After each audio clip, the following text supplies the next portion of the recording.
It is 6 o'clock. Good morning. I'm Jonathan Schaefer. Let's go to the NBA. The Memphis Grizzlies even up their Western Conference semifinal at a game apiece with a 106-101 win over the Golden State Warriors in Grind City. Ja Morant, 47 points, matching his postseason high, along with 8 rebounds and 8 assists. He played a lot of the second half with blurry vision in one eye after accidentally getting poked in it.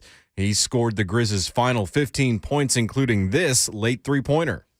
Morant to the right wing, Bane didn't shoot it. Back to Morant, 7 on the shot clock. Morant working at Thompson, step back, straightaway 3, bring it up, put 3 on the board. Well, this great series continues Saturday with Game 3 in California. Also in the NBA, Celtics even up their series with a 109-86 win over the Milwaukee Bucks.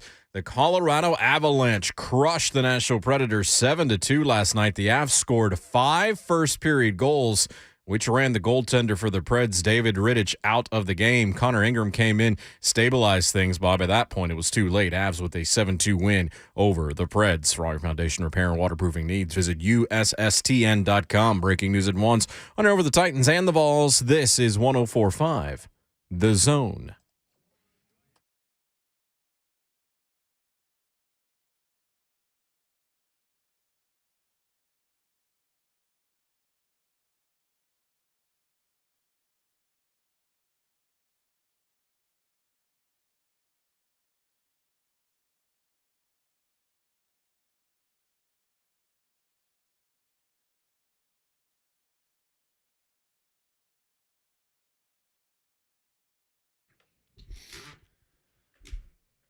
Not really an athlete, not really a mentor.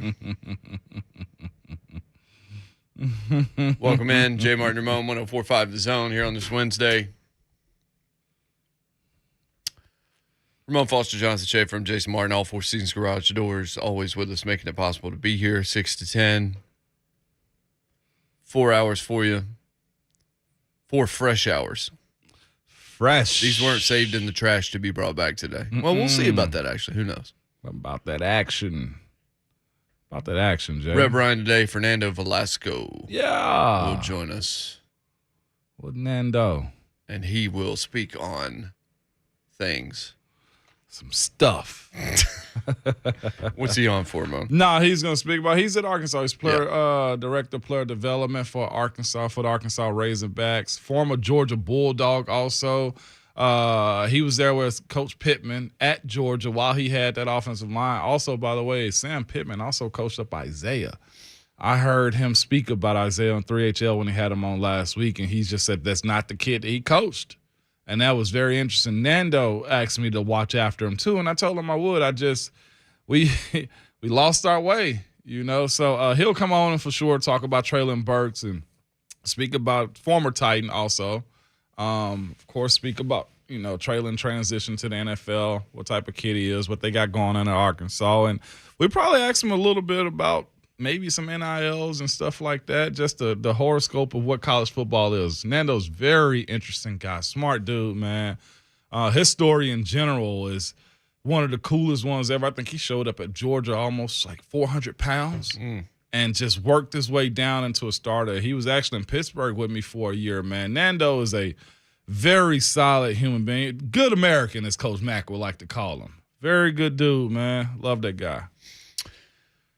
And Eaton Shander of Fox Sports Radio Philly, who will be able to talk about AJ being there.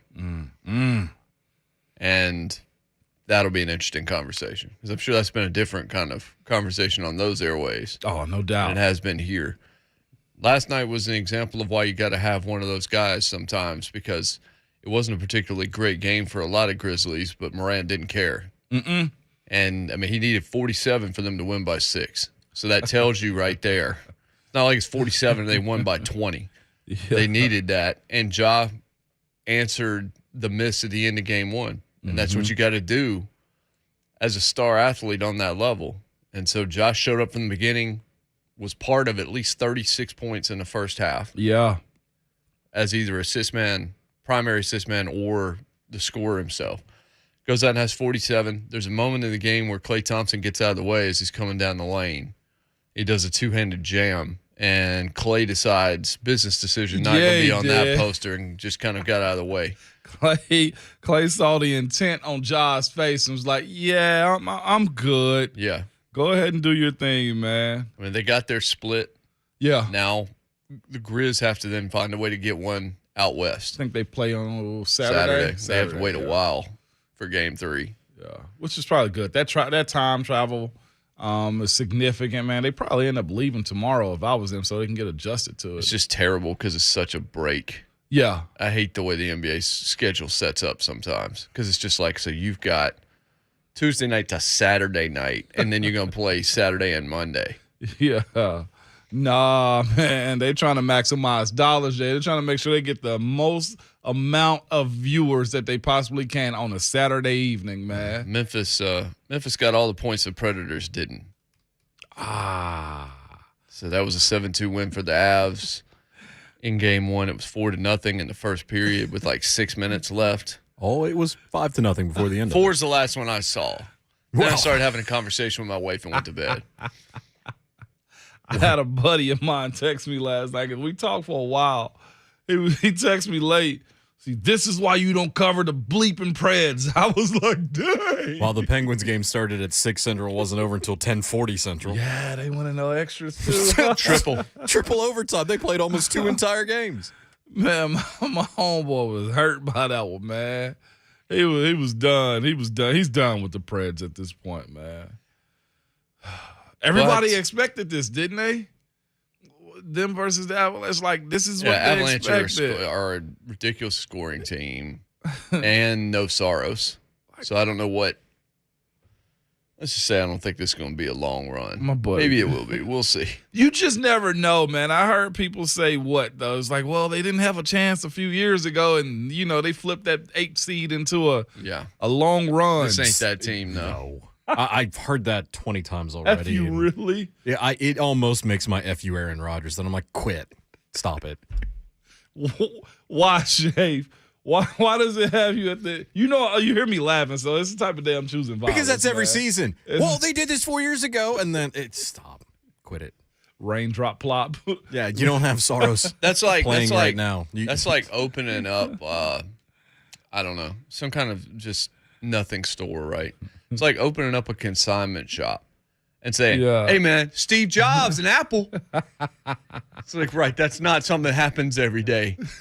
That's not a thing you need to point back to and be like, did it once? Right. And it made history because it's not a thing that happens very often. If they go on to win the series with whatever jabroni they have between the pipes, then let's start talking because then that's a massive upset. It's going to be like the cup year. No, it's not. That's the first time I've ever heard somebody say, but in between the pipes like that. I guess the it's a goalie. hockey term. Yeah, 7 goals, 1 cup. 7. Picks down my leg. Yeah, that's cold-blooded, man. So we've talked about a lot of things, and we haven't talked about one thing. Let me It's been 0 days. Let me get my water It's together. been 1 week. Ryan Tannehill talked to the media. And I understand the sentiment of the thing that has everybody talking. Adam Schefter reported yesterday the Titans kicked the tires on Aaron Rodgers and on Deshaun Watson and then went back to Tannehill when both of those things fell through. I was like, really? They went after Deshaun Watson? Remember Titans fans like joking with the Colts? Like, y'all asked if y'all could trade for him. Well, so did you. Oh, wait. Say that again for the people in the back, Jay, because I didn't know this yesterday on May the 4th. I didn't know it either. By the way, May the 4th be with you. Yeah, Star Wars Day. It is. Today we find out about the international NFL schedule. We do. NFL takes over friggin' May the 4th. Of course they do. Golly. So Schefter said, well, I didn't even realize He said this, that man. the actual quote was that I heard they dipped their toe in the water on the Aaron Rodgers stuff. Dipped a toe. And then they dipped a toe in the water on the Deshaun Watson stuff. And when it was clear they couldn't make a deal. Because of price, maybe? Probably. Yeah. They went back to Tannehill. And then they drafted Malik Willis in the 3rd round and didn't tell Tannehill they were gonna do it. Malik. God. Meanwhile, Tannehill breathe, man. says he's in a dark place after the game in January. He's talking to therapists. He's trying to get over That's it. fair. It was obviously tough on him. And wonder how much of the fan response he was unable to shield himself from, or if he was able to get away from all of it. I think he was able to. I think the national group, I think on the local scale, I think he was able to just get away from here. I do think that was the case. When I was done during the season, I was pretty much out of the city. Like, I wasn't really following media. I wasn't doing anything. But and I'm not a quarterback either, though. For him being a quarterback, the way that game was played out, the way it was talked about the next day, the biggest headliner from that wasn't the 3 picks. It was the 1 seed. And then you start breaking down the 1 seed losing at home, and then you start, it was Ryan Tannehill this, it was the Titans offense that. Like, he didn't on the national scale. They didn't talk about AJ being the only guy that spoke to the media after the season was over. They didn't talk about that. That was just the national groups portraying this team as failing big time, being the 1 overall seed on the AFC side. So I'm sure he saw that. I'm sure if he was escaping whatever his offseason indulgence are, it was still across the television set. Most guys, even if they're not watching ESPN, they're somewhere with it being on. You know what I'm saying?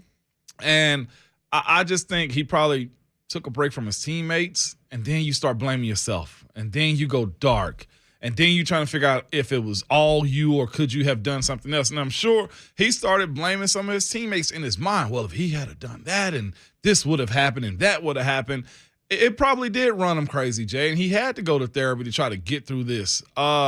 As much as he wanted to log off, I don't think it was possible for him to. And he made it clear by going to therapy, which I commend him on. I think a lot more people, I won't even just say guys, should go. A lot more people should go, man. So I got a lot of things behind this, Jay. It's not enough time before this break. I'll say this. Listen to Ryan Tannehill yesterday. He was 99% correct on everything he said. 99.5%.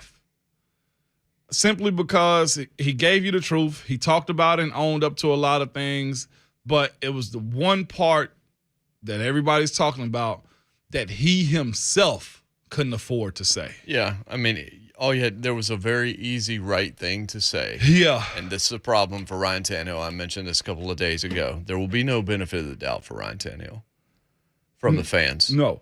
Everything, and from the media, and I don't mean here, I mean everywhere. Because of what happened, his margin for error is now negative. Yeah. Like, anything he does or says that isn't perfect will be another knock against him going forward. 615-737-1045. And come back, we'll play some of it, and we'll react to some of it. You know what the quote is. I mean, you all heard it yesterday. But it was about the quarterback that was drafted, maybe to replace him, or certainly to shore up that room for the future. So we'll play that and we'll react to that. 615-737-1045 is the telephone number. It's Jay Martin Ramon here on a Wednesday, 1045 The Zone.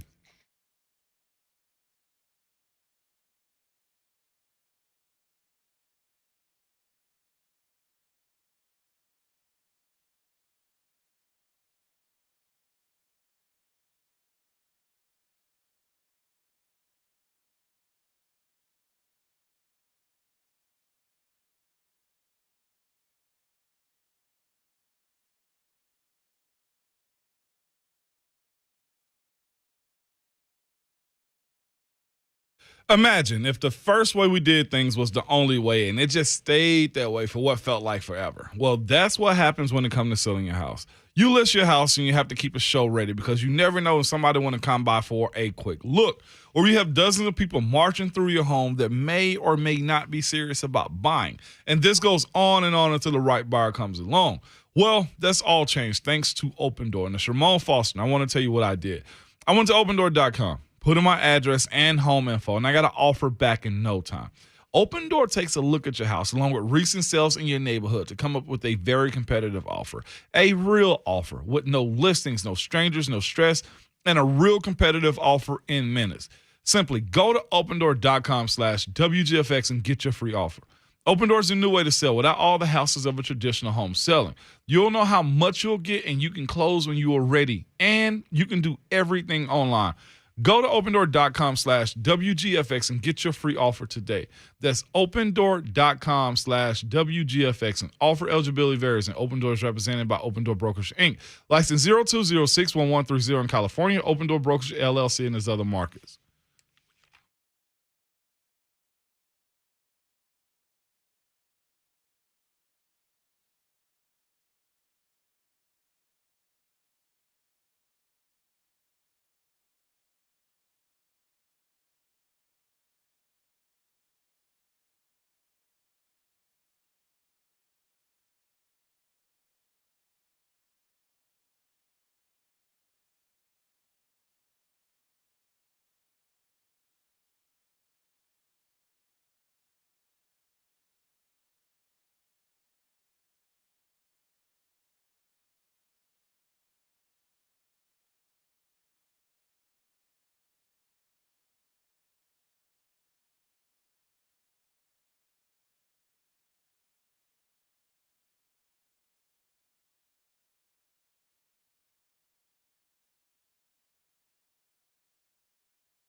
This from NBC Sports Philadelphia. There's a reason Howie Roseman kept the workings of the trade so quiet. He was on Philadelphia radio, was the general manager of the Eagles. He said, not a lot of people were involved, and I'll tell you why. Because just imagine this comes out, you guys find out we had A.J. Brown but couldn't get a deal done. You guys wouldn't be happy. Last time Roseman tried to trade for a vet receiver that we know of was when they were talking to the Falcons about Calvin Ridley. Then Ridley was suspended by the league, so you can't fault him for this one. Roseman kept the loop very small on this trade. He said on WIP most of the people in the Eagles draft room didn't know the trade was happening until they were getting close to being on the clock at 18. Roseman said, our whole group comes in the draft room expecting us to pick someone and probably having some preference on who we're picking there. I said, hey, we traded out. And I could see the look on their faces. They're like, oh, man, we traded out. We could have gotten a good guy right here that we wanted. Oh, and, we got A.J. Brown. Oh, wow. This guy's a great player. He's a great player. He's a great fit for this city. Really good skill set to balance what we have. Roseman said he wasn't very confident he'd be able to land Brown at the beginning of last week. But that confidence slowly began to rise as the week went on. But even as he woke up on Thursday, he wasn't sure. It took a final call to Titans GM John Robinson to work out the trade compensation. From there, the Eagles had to figure out the terms of a long-term extension with Brown's agent. Torrey's here. Normally, Roseman said big deals like that take a longer time to execute. The Eagles had 8 to 10 hours to pull this one off. And even as the Eagles traded up in the first round to draft Jordan Davis at 13, they didn't have the trade in place. It didn't get finished until pick 15. So as soon as the Eagles drafted Davis, Roseman left the draft room to try to finalize the other trade he was working on. One of the few people in the organization who knew the Brown trade was a possibility was quarterback Jalen Hurts, who was best friends with Brown. Why did Roseman tell Hurts? Quote, he's not sitting there and telling us who to draft or who to sign. He just wants to work and play. That guy's got tremendous character and work ethic. All those things are unbelievable. He and I have talked about AJ because he was a guy we liked in the 19 draft and we couldn't get him. The only thing was I'd given him a heads up before the draft, one of a few people, in case I needed him to recruit AJ, in case it got close and we needed to get a deal done. Wow. And that was really it. So Roseman knew he wanted AJ, not just Hurts. I mean, he wanted AJ. Wanted to try and make it happen, but he also knew that Hurts could be the way to make it happen. And so he let him come into the loop, let him be part of everything. What did AJ say immediately after? What smoothed it over for him after he had buyer's remorse about going there? Jalen made it okay. Mm-hmm. Damn, this happened quick, though. Mm-hmm. It legitimately happened quick. He didn't tell. Nobody told anybody. I wondered if I could. I have to ask Mike Key whenever we got the news. Like, we were about 16. He said 14, 15 is what Roseman says when they actually got the deal together. They moved up and took Jordan Davis. He left the room, talked to John Robinson, tried to get the ducks in a row. Yeah. Make sure they could sign the extension they needed to sign for AJ. Wow. All of that kind of stuff. Torrey was playing hardball. That's obvious. Yeah. And he was able to get it done. I bet Mike learned about as fast as anybody, but all of it, in terms of it being finalized, happened in the moment. I think we were around like 16, 17. And if you were in the room with us at the Grand Hyatt, you would have known something was going on, but not really. Mike came it was me, Coach Mack, and Rhett, and he was like, hey. And I was like, what the hell? He's like, so this is about to happen, and let's just be calm, be normal. And we were just waiting around to see if it actually was going to happen. And then I think somebody in the room got an alert about it breaking or this is potentially going to go. And the reaction from the crowd that was there, ticket holders, season ticket holders, Jay, again, they were snatching jerseys off. They were upset, confused, mad. I told you the most preposterous thing was somebody took off their A.J. Brown socks and tried to bring them up to the table that we were like and placed them on the table. I was like, what the heck is going on? We don't need your socks. We don't need your socks. Also, why do you have A.J. Brown socks? Why? Like, that's the setup right there. Like, the jersey's good enough. You're just asking for it at that point. You asking for it, man. But it was a little chaotic, man. Mike was a true pro about, how it came about. And Jalen Hurts, not Jalen Hurts, Traylon Burks made it a little bit better, with that pick. I think people love the idea of Traylon being on this team if AJ was here too. I think that's the biggest blip when it comes down to what is this team going to look like moving forward as far as its receivers, man. But it was eventful, Jay, to say the least, man. So, Ryan Tannehill talked yesterday. First time you've really heard a word from him since the night of the Bengals game. Yeah. And I think we can play these, Shafe, the way that you have them, but I think we can play the first one last. I think we can play some of the other cuts first. So, first, what kind of place was Ryan Tannehill in after that loss and after the crushing into the Titans season being the number 1 seed? It's a scar. It's a deep scar. It was a lot of sleepless nights. Every time I closed my eyes, I was rewatching the game in my head. Didn't get a whole lot of sleep for weeks and weeks after the game. Was in a dark place, and it took me a while and a lot of work to get out of it. It wasn't something that went away easily, and it's still a scar that I'll carry with me, throughout the rest of my life. But just like a cut on your arm, starts off as a wound. You're able to heal from it, and it turns into a scar. It never leaves you, but it's always there, and it can remind you. And now it's fuel for me. It's fuel for me to work and get ready with a passion and come into this season with a fire and a desire to win like I've never had before. Certainly nothing wrong with anything there. It was beautiful, and I believe him. Oh, so do I. Okay. It's beautiful.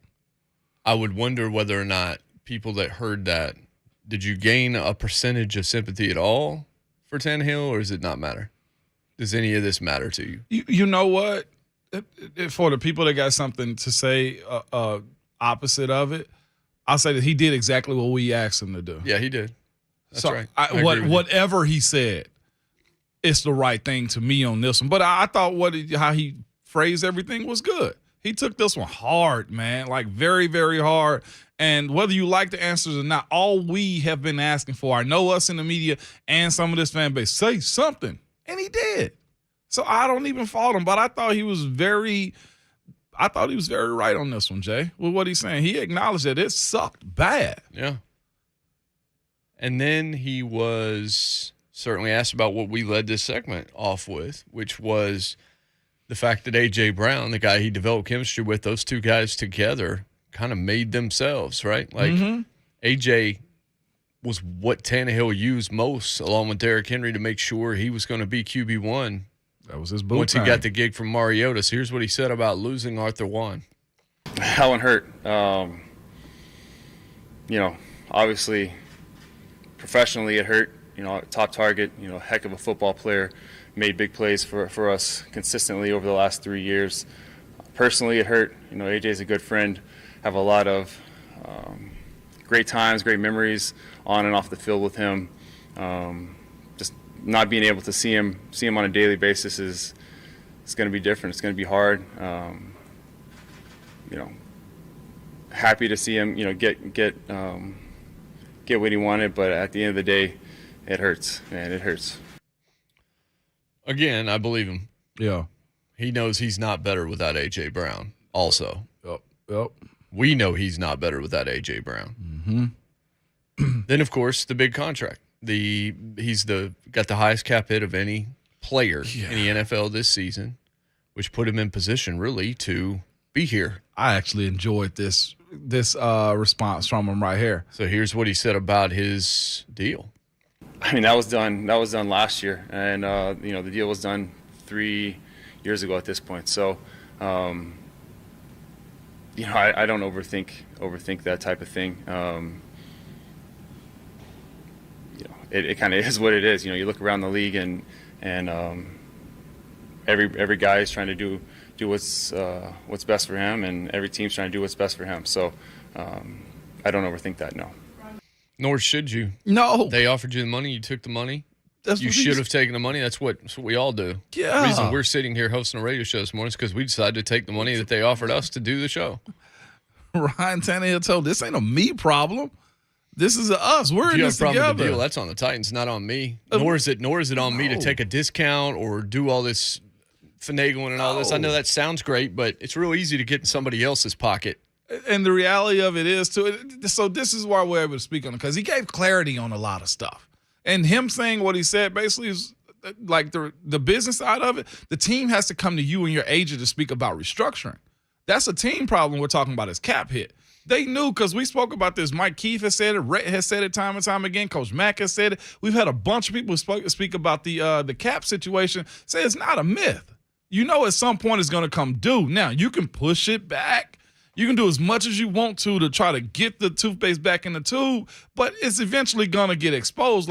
And this is where we are right now. And the only reason we're mad about it, if Ryan Tannehill had came out and been a top 5 quarterback this year, he'd have been justified in everything, even with the three picks in the playoff game. You'd have said, well, he played well enough. He just had a bad day at the office. That's how you really would smooth this type of thing over. You do it. Patrick Mahomes did it. Patrick Mahomes played terrible in the game against Cincinnati, and he got killed for like a day. But he's Patrick Mahomes, and he already had built up a bank of equity, an MVP, a Madden cover, a Super Bowl championship, and the largest contract of all time. I've heard coaches say, my ways in tolerating you is how much money you got in my emotional bank.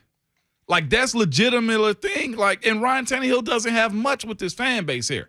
To his, it's fair or not fair. I think it's a little unfair because, man, I went through a bunch of things yesterday as far as this team history, playoffs, wins, and stuff like that. I was just like, because I'm at a point as a former player, I'm like, this ain't all him.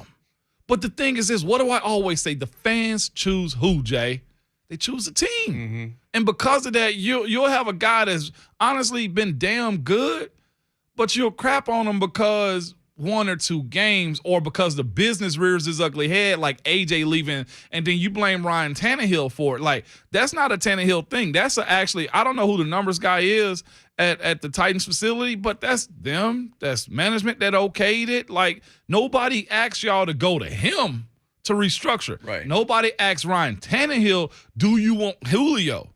Or, hey, can we move some of your money around so that we can go get Julio? Like, the front office had to come to him for that. So that's not his issue right there. That's where to me, it starts to get a little, okay, this is getting a little devious on how we're attacking him a little bit. Considering what he said yesterday, like, I didn't ask for this. Y'all came to me about a deal, and then you restructured and gave me money up front. We're in this together. I agree with that. Like, Tannehill earned it because they offered it to him. Yeah. Now, if you think they shouldn't have offered it to him, we can have that discussion. Mm-hmm. But they did offer it to him. So it doesn't really matter at that point. So all of those things, a lot of very sensible comments, as well as interesting take on how dark it was for him after that game. Everything sounding good. At least it's sounding believable. You got a guy that, in effect, what he's saying about everything is, this hurt real bad, but I'm coming back. That's sort of what it's saying. With a fire is what he it's said. like, I'm coming back. He's got a chip on his shoulder, that whole thing. Then he was asked about Malik Willis, and this, of course, becomes the pull quote. This becomes the thing everybody turns the entire press conference into, and unfortunately for Tannehill, it wasn't his best moment. This is what he said about Malik Willis, his new teammate. I mean, that's part of being in a quarterback room in the same room. You know, we're competing against each other. We're watching the same tape. We're doing the same drills. I don't think it's my job to mentor him, but if he learns from me along the way, then that's a great thing. The early part of the statement is normal, fine. Mm-hmm. We're competing. We're going to be running through the same drills. All you have to say is whatever he needs from me, he'll get. Literally that one sentence is all you got to say. Like, looking forward to having him. Talented kid. Yep. Whatever he needs from me, he'll get. Whether or not even if you don't believe it, that's what you say in that moment. Even if it's tough for you to say it, there's the whole old adage of, do you really feel good for your friends when great things happen to them? Or can you separate that from the fact that they didn't happen to you? Yeah. And it's a lot easier to say, oh, man, you got to feel good for your friends until you're in that moment and it didn't happen for you. And you so badly wanted it to happen for you. Or you've been searching for those type of moments for a very long time. Think about it this way. You're single, desperately trying to find, in our case, a wife, right? Right. And I did it. Like, I went to weddings of people that would then be my groomsmen in my wedding years later, right? Hagney got married long before me. Reed got married before me. My friend Josh did. My friend Jeremy did. Everybody. And I would go to those weddings. I'd be by myself. And I would sit there and I would think, man, I'm so happy for them. These are some of the best dudes, right? And they deserve this. But why can't it be me? And I would always have that as part of it. Like, I couldn't separate. I couldn't ever be just 100%. And I hated myself for it because it's just like, I don't want anything bad for them. I just wanted to be the one. You wanted to celebration. Why couldn't I be the one? Am I ever going to be the one? So it's easier to say this, and it's easier to say it than it is to mean it. But for him to say it's not really my job to mentor him, technically he's right, but it's the wrong thing to say. So, like I said, I thought about this one yesterday, and a good little bit when it came down to that comment. And the first thing that I said to myself was, well, I actually wrote down stuff yesterday just to bullet point this conversation. I want to get into this one pretty good, Jay. I said it was who said it yesterday. And I'm seeing some people in the zone chat and Twitter say the exact same thing. Like, everything got compounded. Everything got compounded and is thrown back at Ryan Tannehill because there he is behind my shoulder right now. Yep. Ryan Tannehill's on the 4-letter TV. network, Right. man. But everything got compounded by, I think, honestly, not going to the Super Bowl in 19 when that opportunity just kind of just smacked everybody in the face like, oh, we got a chance. But it was Patrick. It was Patrick, man. Like, what more can you do in those situations? So it's that, and the way you lost, too. Like, we even had Wes on. You remember, and Wes was just like, he pinpointed one of his teammates. You got to tackle him right there. I think everybody's looking at that like, I forget who it was, Jay, that missed that tackle along the sideline. Yeah, the one at the end of the first half. That was like, you can't. So I think it was a little bit of that. I think it was how great the 2020 season was, and you saw that. And then I think it was how bad the offense was in 2021, and the defense got right. So it was flip-flop. But everything got pushed back to Ryan because of the last game. To me, I said it was who said it. That's the first thing. It was Ryan Tannehill that said it. Secondly, he ain't wrong in what he's saying, though, either. I got to kind of agree with him. And yesterday, I made a point to myself to kind of say this. I tweeted out, because what's his name? Nate Washington was saying, in our locker room, and he was speaking about in Pittsburgh, like, these type of things didn't happen. And I was like, this is very true. It didn't happen in Pittsburgh like this. I've been in position, I told you guys this, I've been very open about it. Like, people were drafted to take my spot, and I knew that. There was third rounders, fifth rounders, fourth rounders, second rounders. And my mentality, which I'm a different person than Ryan Tannehill, I didn't care. I welcomed the challenge. And I think a lot of people are thinking that that's how every player is, and it's not. I think it was just our locker room that was that way. The culture kind of manifested itself to be like, hey, help the next young guy because you're supposed to leave this team better than when it came in. That's the object of how we ran everything there from old guy all the way down. And sometimes you have some selfish guys. I'll be honest. Ben didn't really lend a whole lot of help to guys also. But this is the other part. My former teammate Rob Ayers at Tennessee tweeted this out. He said, but quarterbacks are different. And I can agree. Is that because they're supposed to be and are known to be leaders? No, it's because they're always just number one. You follow me in everything that I'm supposed to do. I've had people, front office execs, say most of the time when it comes down to the organization, it goes like this. Owner at the top, quarterback, head coach and GM, and everybody else. You do as I do.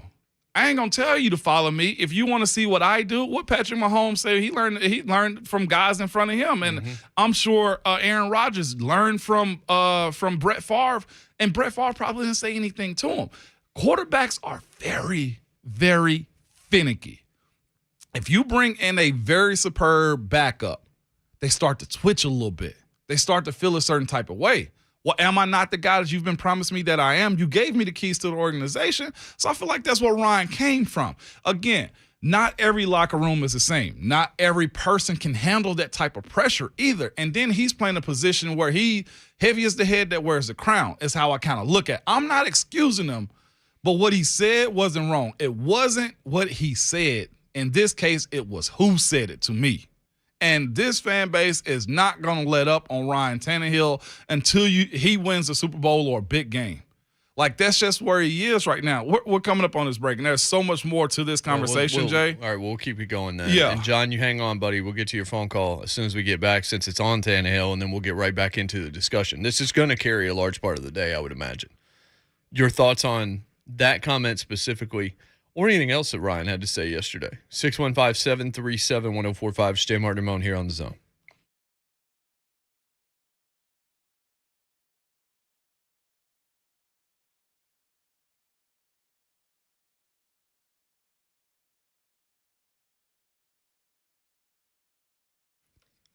Sticking doors and windows, bricks cracking, concrete sinking, basement wall bowing, chimney leaning. All these sound like they stink, and there's a reason why they do. They could be foundation issues. You don't know. And I'm saying could be because it's possible they're not. It's possible that it's not what you think it is. But you do need to have somebody that can come out there, diagnose the problem, tell you what's going on. And you got to make sure that person's trustworthy. That person, if it's a person, it's a company full of great people. It's United Structural Systems. Nobody does it better. They've done it for over a quarter of a century. They're locally owned. They're not a franchise. They're right here. They love our community. A+ rating with a Better Business Bureau. What they do is they are problem solvers. They customize a solution for everyone that they service depending on those needs.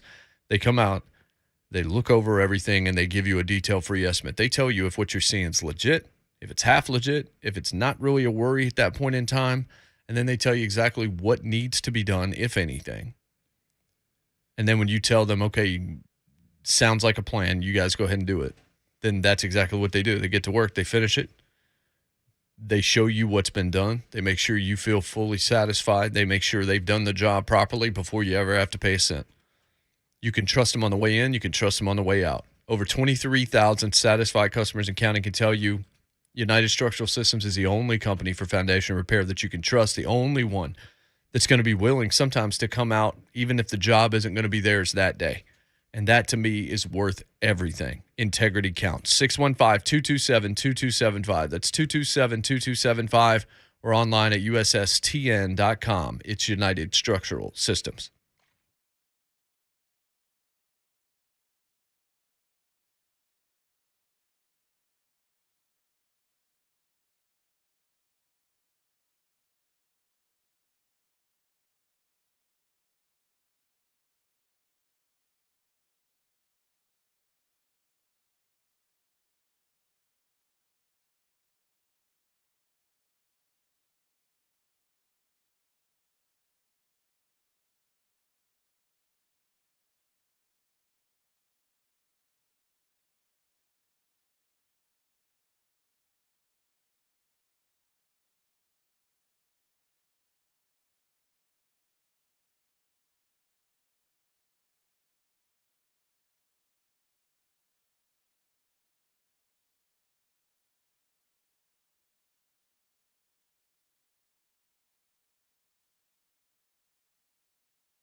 That one hurt. Obviously, professionally it hurt. Top target, heck of a football player, made big plays for us consistently over the last 3 years. Personally, it hurt. AJ's a good friend. Have a lot of great times, great memories on and off the field with him. Just not being able to see him on a daily basis it's going to be different. It's going to be hard. Happy to see him, get what he wanted, but at the end of the day, it hurts, man. It hurts. Interesting. I was reading another article from Sports Illustrated in Philadelphia, and I'd mentioned in a conversation Howie Roseman had, they were looking at Calvin Ridley before he got suspended, and obviously had to pull back on that. The other guy they were looking at in the offseason was Christian Kirk. And Christian Kirk then got paid a ton of money by Jacksonville, and they realized, well, we can't do that, and backed away and then started looking towards A.J. Brown. Wow. So the Jaguars, by hook or by crook, accidentally overpaying Christian Kirk, took a potential target away from the Eagles where they eventually went to A.J. If they had not overpaid Christian Kirk, it's possible the Eagles got him, and that would have been the guy that they grabbed instead of A.J. Brown. So the Jags may have cost you A.J. Brown also. Blame the Jags again, man. Good. It's easy to get to that point. John in the borough. John, what's going on? What's up, guys? Hey, man. I got a lot of thoughts. On Tannehill. I'll try to get to them as quick as I can. Number one, he's right when he says it's not his job to train Malik, and it's not. He should. It's kind of like Ryan Clark said yesterday. He should, and that should be something he wants to do, but it's not his job, and I can respect that. The rest of his press conference, when he talked about being in a dark place and how much the loss hurt, guys, I don't think he's being earnest in his description. I think he's over-exaggerating it to garner sympathy. I've worked with thousands of mental health patients, people who are in dark places, and this is dangerous territory, and I get it. I'm going to sound like a jerk, and I don't mean to, but guys, I watched his body language, and he really looked like he was just trying to garner sympathy from people. Now, I don't doubt that he was upset about the loss. I don't doubt that he blamed himself, and there's probably nobody who felt worse than him. But as Ramon knows, players have, 24 to 48-hour turnaround time, right? You get over the loss, you move on. This is their job. I don't buy that he saw a professional. I don't buy that he was truly in a dark place, and I don't buy that he heaped all of this pressure and being upset at himself. I don't think he did it, and that bothers me more than anything, I think. Okay. All right, John. So here's the thing. You can say that, and you can say, I don't think he's being genuine. I think he's trying to garner sympathy. What that really means is if he is being genuine, he garnered sympathy, right? Because, in effect, the result was going to be the same. If he said it and meant it, or he said it and he didn't mean it, it was going to hopefully result in the same emotion from people, which is you start to feel a little bit bad for how tough that had to be for a competitor to fail in that big a moment. In the biggest game of his life, he came up small. And so he admits to that, and now it's, he's just saying that. That right there, what could he can't win then. No. He can't win if he doesn't talk because we murder him for not talking and owning up and saying a bunch of wheeze and not a lot of eyes after that game. And he can't win for talking because the response, if you want to be cynical about it, is just to say, well, I don't believe him. I don't believe him. He's just saying that to make us feel bad. I'm like, no, that just means you feel bad, right? It just means people are having, or maybe you're starting to have a little sympathy for him, and you're like, you want to push back on that because you don't like him. You don't want him to be the quarterback anymore.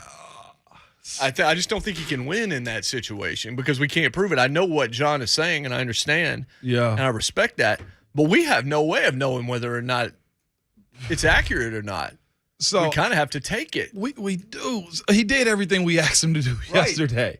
John, I'm with you. That's your opinion, and that's fair. But I was talking to I'm always out. I'll tell you this all the time. I'm at the ballparks. I'm always having a conversation with somebody. And I was talking to a Titans fan yesterday, an avid Titans fan. It was very, it was a very calm conversation. I asked him, I was like, why is it like this with Ryan Tannehill? Why do you guys feel this way? Because I'm still learning the cycle of this team. I admit that. And you know what the person said to me? It said, the problem is the fan base. I was like, what do you mean? He was like, every time we have something good here, this fan base act like the guys, the team, he's like, even the Predators feel like they owe them something. And they do. They owe them wins. He was like, but it becomes very toxic very quick. After 1 or 2 good years, then it's you owe me. And I don't think a lot of people realize how hard it is to sustain being good, how hard it is for guys to continue to just play at that level. And I'll say this, you're either good enough or you're out. And right now, it still shows Ryan Tannehill is good enough because he's still here. We went through the ranking, whether he's a top 10 quarterback or whether he's top 15. He's still 1 through 15 in this entire world. So because of that, you got him. And I keep asking that question. I've asked you guys this too. We got to go more into this. I always bring up, why is it hard for a quarterback to play and do well in this city? You remember I asked that a while back, Jay? Mm-hmm. That's been a big-time issue. So we'll take Scott's call after the break. He wants to talk about Ryan. 615-737-1045, and we'll address your question as well, Moan. 1 hour down, 3 to go. Fox Sports Philadelphia will join us in the second segment. Aton. What was the last name, Shay? He's going to be able to give us kind of the thought process. I'm listening to some of the Howie Roseman conversations from the past few days, parsing through some of that. I imagine it's a different feeling there in terms of who they feel like they've acquired and what those – I'm very curious to hear what his listeners are saying. So we'll talk to Aton in about 25 minutes. We'll take more of your phone calls and chat more about Tannehill and the way quarterbacks can succeed in Nashville next. Jay Martin, Ramon, 104.5 The Zone.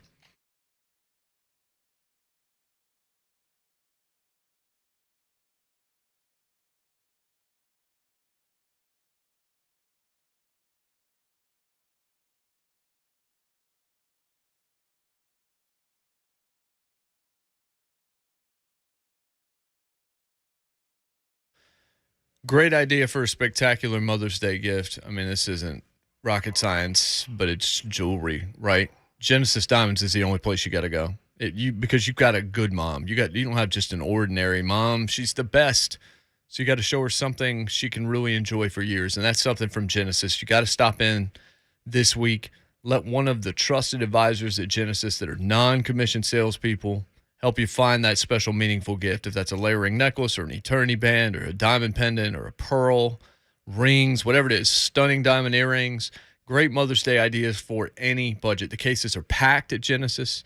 Colored gemstone jewelry, all brand new designer pieces. Plus, you can check out that new collection of luxury pre-owned Rolexes. Genesis has it all at the right price. And again, their salespeople are not there to earn money based on what you do. So when you walk in, it's a non-pressure environment. They just want to help you. That's why I love them to death, because they got me what I needed when it came time for that ring, when it came time for that necklace after Clara Grace was born. All of those things. I just felt well taken care of, and I didn't feel like it was about how much can we get you to spend because it's going to go to my bottom line. Whether it's her first Mother's Day or her 60th, mom deserves a gift that's anything but ordinary. At Genesis, that's their specialty. Timeless gifts she can enjoy and cherish for decades to come and always be reminded of how special she is to the family. Genesis Diamonds, it's my jewelry store, and I want it to be yours. The only jeweler I recommend, Green Hills and Cool Springs.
Good morning. I'm Jonathan Shea for the Memphis Grizzlies. Even up their Western Conference semifinal at a game apiece with a 106-101 win over the Golden State Warriors in Grind City. John Morant had 47 points, matching his postseason high, along with 8 rebounds and 8 assists. He scored the Griz' final 15 points.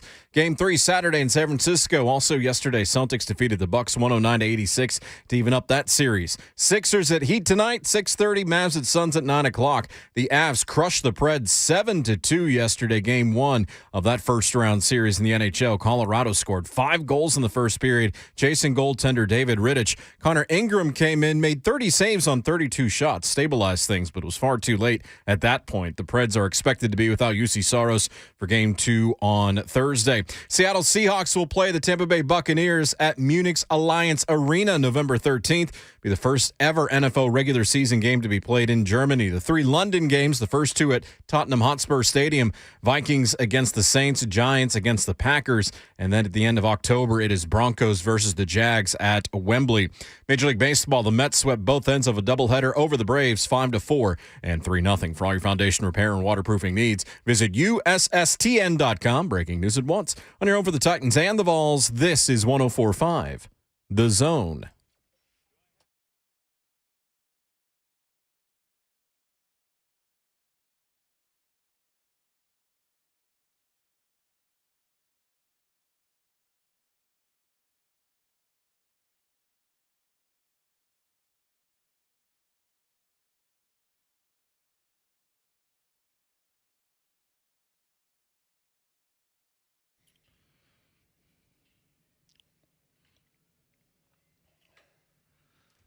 What's happening? Hour number 2, Jay Martin and Ramon. To get to Scott and Gorilla's phone calls here in a second. All 4 seasons garage doors in Nashville. Easy for me to say. Sometimes the tongue doesn't do what you want it to. Thought about it, passed on. I looked at it as I was saying. I was like, let's see if you got this one. Oh, I got it. This from SI.com. Titans rejected multiple trade offers from the Eagles for wide receiver A.J. Brown prior to the culmination of the draft night deal that led to Brown landing in Philadelphia. That according to Albert Breer. Eagles head coach Nick Sirianni, a former Colts assistant, huddled with Philadelphia GM Howie Roseman and others to review and study tape of Brown, per Albert Breer. Sirianni coached against Brown twice a year in AFC South when he's with the Colts and was a big fan. Roseman was all in on him, which ultimately led to the manifestation on draft night that landed Brown with the Eagles. Last Wednesday, the night before the first round of the draft, Roseman called Titans GM John Robinson for a normal pre-draft call. It's not uncommon for execs to connect before the draft to swap information and talk through potential scenarios. Robinson told Roseman multiple times he wouldn't be looking to trade A.J. Brown, and they loved him as a player.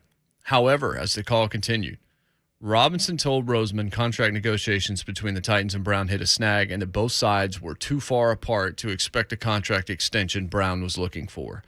Quote, if a deal gets done, this is what it's going to be, Robinson reportedly told Roseman. Robinson made a formal trade offer to Roseman for Brown, and the Eagles GM said he was willing to agree to the terms of the proposal. For John Robinson, he would not complete the deal with Roseman and the Eagles unless he was able to get an extension completed with Brown prior to his arrival in Philadelphia. Within the 24 hours leading up to the draft, the Eagles and Browns camp worked hard on an extension that would be agreed to and consummated upon his trade to Philadelphia. They worked on the extension up until it was time for the Eagles to pick at 18, which is why it happened at 14-15. They were trying to get the extension done because Torrey Dandy was holding the line. Once the contract was agreed upon, trade package for Brown, which included multiple picks beginning with 18, was sent to the Titans. Brown's now tied to the Eagles for 5th season, blah, blah, blah. So, night before the draft, Roseman's talking to John Robinson. Mm-hmm. Robinson's still saying No. Rejected offers already for a week or so from the Eagles for A.J. Brown. And then as the conversation kept going, and I'd love to know how the conversation got from still not looking to move A.J. Brown to we're too far apart on money. If you want to make a deal for Brown, here's what it's going to be. And the Eagles said, all right, we'll do it. Oh, wow. And then they just had to get the extension lined up before Robinson would agree to move him. I was good on JR for letting them know, like, look, get a deal done with this kid first and foremost. That's rare. That's rare for people to be that. I guess he said it ain't my money at the end of the day, John Robinson, but the fact that Go put my guy in a better situation. They acknowledge they love A.J. Brown here. They did. The fan base loved A.J. Brown here too. And again, that's why I think a lot of the backlash for 17 is what it is too. As you know, he made Tannehill a damn good quarterback. Speaking of 17, Scott on line 1. What do you have, Scott? What's up, Scott? Good morning, fellas. Hey. Hey, just give me just a second here to get to my point. But first of all, this Titans fan base regarding Ryan Tannehill is so flippin' toxic, man. I mean, it's like come up after the loss and everybody, he hadn't said nothing. You know, and I think, Moan, you probably agree. Gotta let you go, Scott. Call's dying. You got to call back if you can get it through. Oh, I want to hear what you got to say, Scott. Yeah. You're in and out, man. Not in a good spot, so see if you can get your phone in a better spot and call us back. Cuzzo Gorilla, what do you have? What's up, Gorilla? All right, turn your radio down. Strike 2. Gorilla. So Scott was actually leading to a point that I wanted to get within of my notes before we start taking calls and guests, Jay. So the thing about Tannehill has been what? It's just, like I said, I think the fan base won't let him off the hook. And good. You're supposed to hold your your players to the fire. But there's a lot that kind of goes into what actually makes you a good team. So winning the Super Bowl is one of the hardest things to do. And I didn't really understand that until I made it my second year and never made it again. And it's tough, man. And I keep bringing it up. We were probably one of the best teams in the league in general, specifically offense. But we still needed a lot of things to go right. I'll never forget we were in the AFC Championship game against New England. Everything was lined up, and then Le'Veon gets hurt. Everything changed, Jay. Everything changed. Like luck, like getting a Super Bowl is it has a whole lot of luck. Luck is when preparation meets opportunity. The opportunity was taken away because Le'Veon was out. The preparation was already there, but it wasn't enough. The game plan changed entirely when Le'Veon went out. Like, they went from fearing us as an offense to like, okay, it's time to go. For those reasons, it slipped out of our hands for a lot of different ways, man, a lot of different ways. Like, that's just one situation. And we were running it back to back to back to back and had everything that we had, but we were missing one or two parts or one or two plays with screws over, and we were also playing against Tom Brady, and that's what they do. They capitalize on those situations. So perspective also of this team in the playoffs. The Titans are 8-10 as far as wins and losses since they've been here in Nashville. That's since 99. 8-10. Kansas City, a team that everybody covets right now, right? They are a team, man, as a franchise. They are 17-21 in the playoffs.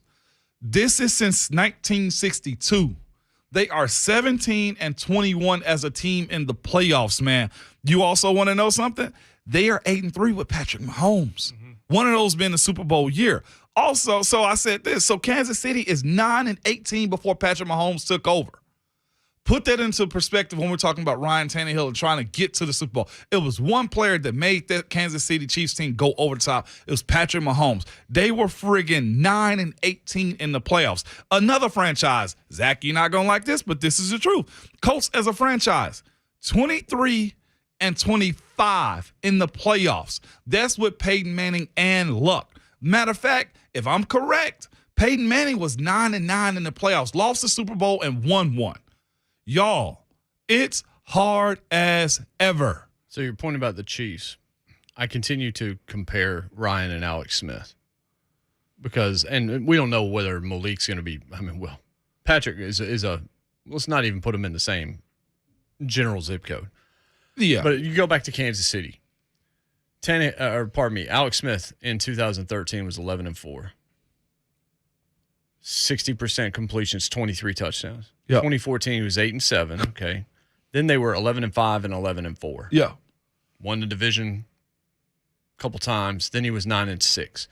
But this is a guy who, in 2015, 65%. 2016, 67%. 34.86 yards. 35.02 yards. 40.42 in 2017. This is a dude that won games. Yeah. In Kansas City, in 3 of his 6 seasons, he won 11 games. If that's not Ryan Tannehill, I don't know what is. It's not a guy that was throwing for 40 touchdowns a game. Yeah. That's the difference. The difference between Alex Smith and Patrick Mahomes was the breakaway play and the touchdowns that Patrick Mahomes scored, because you were going from a guy that had 23, 18, 20, 26 touchdown passes to a dude throwing 40, to a dude throwing 42. That was the difference. That's what separates them. And that's why, like, it sounds like a slight, but Alex Smith had the highest passer rating in the league the year he lost his job to Patrick Mahomes at the end of that season. Because when Patrick Mahomes came in, 50 touchdowns his first full season in 2050. Yeah. They doubled their touchdown output in 2018, then 26 in 2019, then 38 and 37 in the last two seasons. That's a dude that's thrown, Moan, in 4 years, 151 touchdowns. That's a lot, Jay. That's a lot. That's the difference. So one of my main notes here is this, and I've always said it. Ben has always stamped on the table and dropped little nuggets in the media, said, I need more guys. I need more guys. And you know what I put as the final thing, and this is to Tannehill's point. Either you have, to your point with all those stats right there, Jay, either you have the guy, Patrick, Josh, maybe Justin, Tom, either you have the guy, or you got to go surround yourself with a bunch of guys, which is why the AJ trade for this team, I knew it was coming, Jay. I don't want to say Nostradamus in a prediction of it, but you had to get rid of AJ because you don't have the guy. You don't have the guy. You have a guy. A guy. And look, he's still good, but he's not great, and he was never going to be great.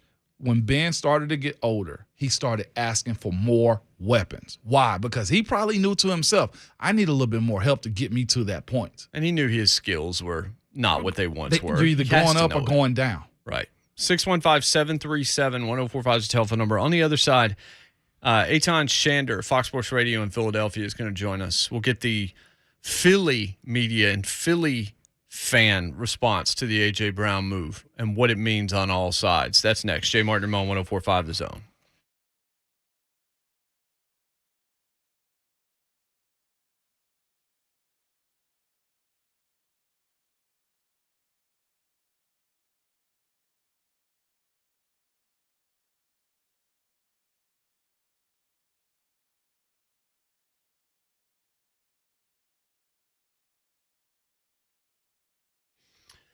Few questions you should be asking yourself. Is your heating system working properly? Is your AC working properly? Now, you should always want that to be the case, but we know what the weather is about to do. And if you're looking at something that's 10, 15 years old, is it really giving you good air quality? Or is it giving you kind of shady air quality? Is it working too hard so it's not efficient? If it's time to replace that system, your friends at Lee Company are making that easier than ever. Call today. Take advantage of Lee Company's exceptional HVAC financing offer. They're offering special financing for up to 60 months. We're up to $1,250 off select high-efficiency systems. So we're talking 5-year special financing or over $1,000, like $1,250 off select high-efficiency systems. So you're saving the $1,250 up front. High efficiency means it's not working as hard. It means it's going to be better on your energy costs. So you're going to save on the back end as well. Call Lee Company today. Learn all about their current financing and service special offers. Here's how you do it. 615-567-1000. That's how I do it every single time. Had them in. I got a new HVAC upstairs thanks to Lee Company and was able to see how they put it in and why they put it in, what was going on with the drip tray in the attic because of the visual findings platform. They are the best, man. 615-567-1000 or online at leecompany.com/promotions.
I'm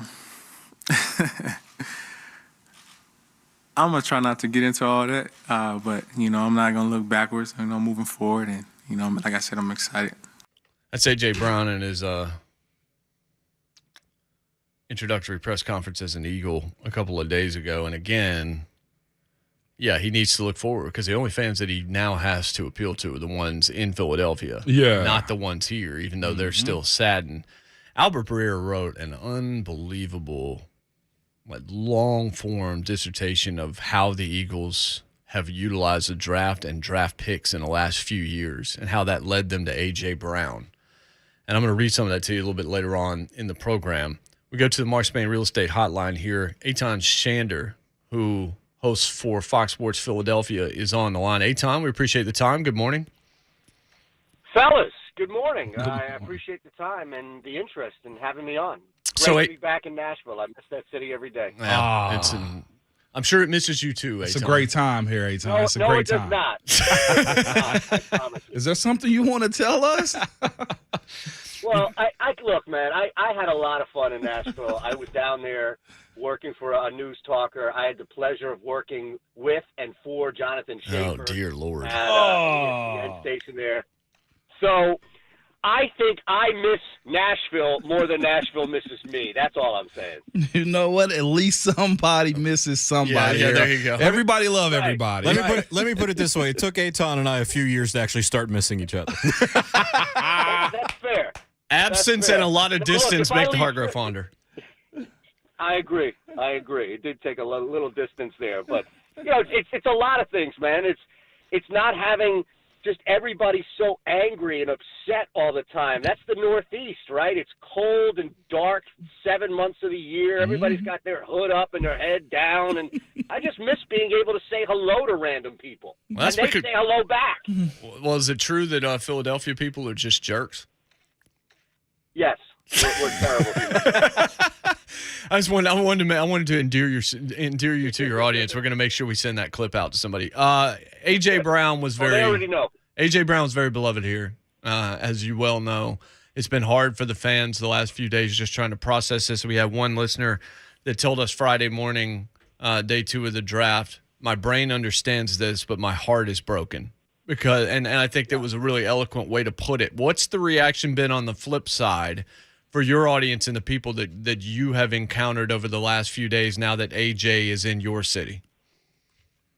So I'm fortunate enough to do a couple of different things here that have interactions, right? We do TV polls. We do, for my column on Philly Voice, you mentioned the radio. So they're all different ways in which we can interact with fans here. And Philadelphia, I mean, the Eagles are always going to be 1, and then it's a distant 3 with everything else. The same reaction across the board, gentlemen, first and foremost was, wow, like, oh my goodness, floored that we got a young man of that skill and caliber. And then 2 is always, what the hell are they doing? What are they doing down there that they refuse to pay this young man long term and keep him? Because it seems like from here, and I know you mentioned the Breer column, I wrote about it too, like Howie Roseman is a master class teacher as far as how to work off of teams that are just desperate or in dire situations, but it seems like the only problem was that the Titans did not want to pay A.J. Brown. This was not an issue on the field. This was not an inability to get him the football. This was not Ryan Tannehill and A.J. Brown couldn't get along. This was not Brown hated the city and was a pariah. This was none of that. It just simply looked like on the outside up here, hey, the Titans were not going to pay a young top talent at his position, and the Eagles were just sitting there fresh out of like divorce court looking to pick up somebody who's now recently single.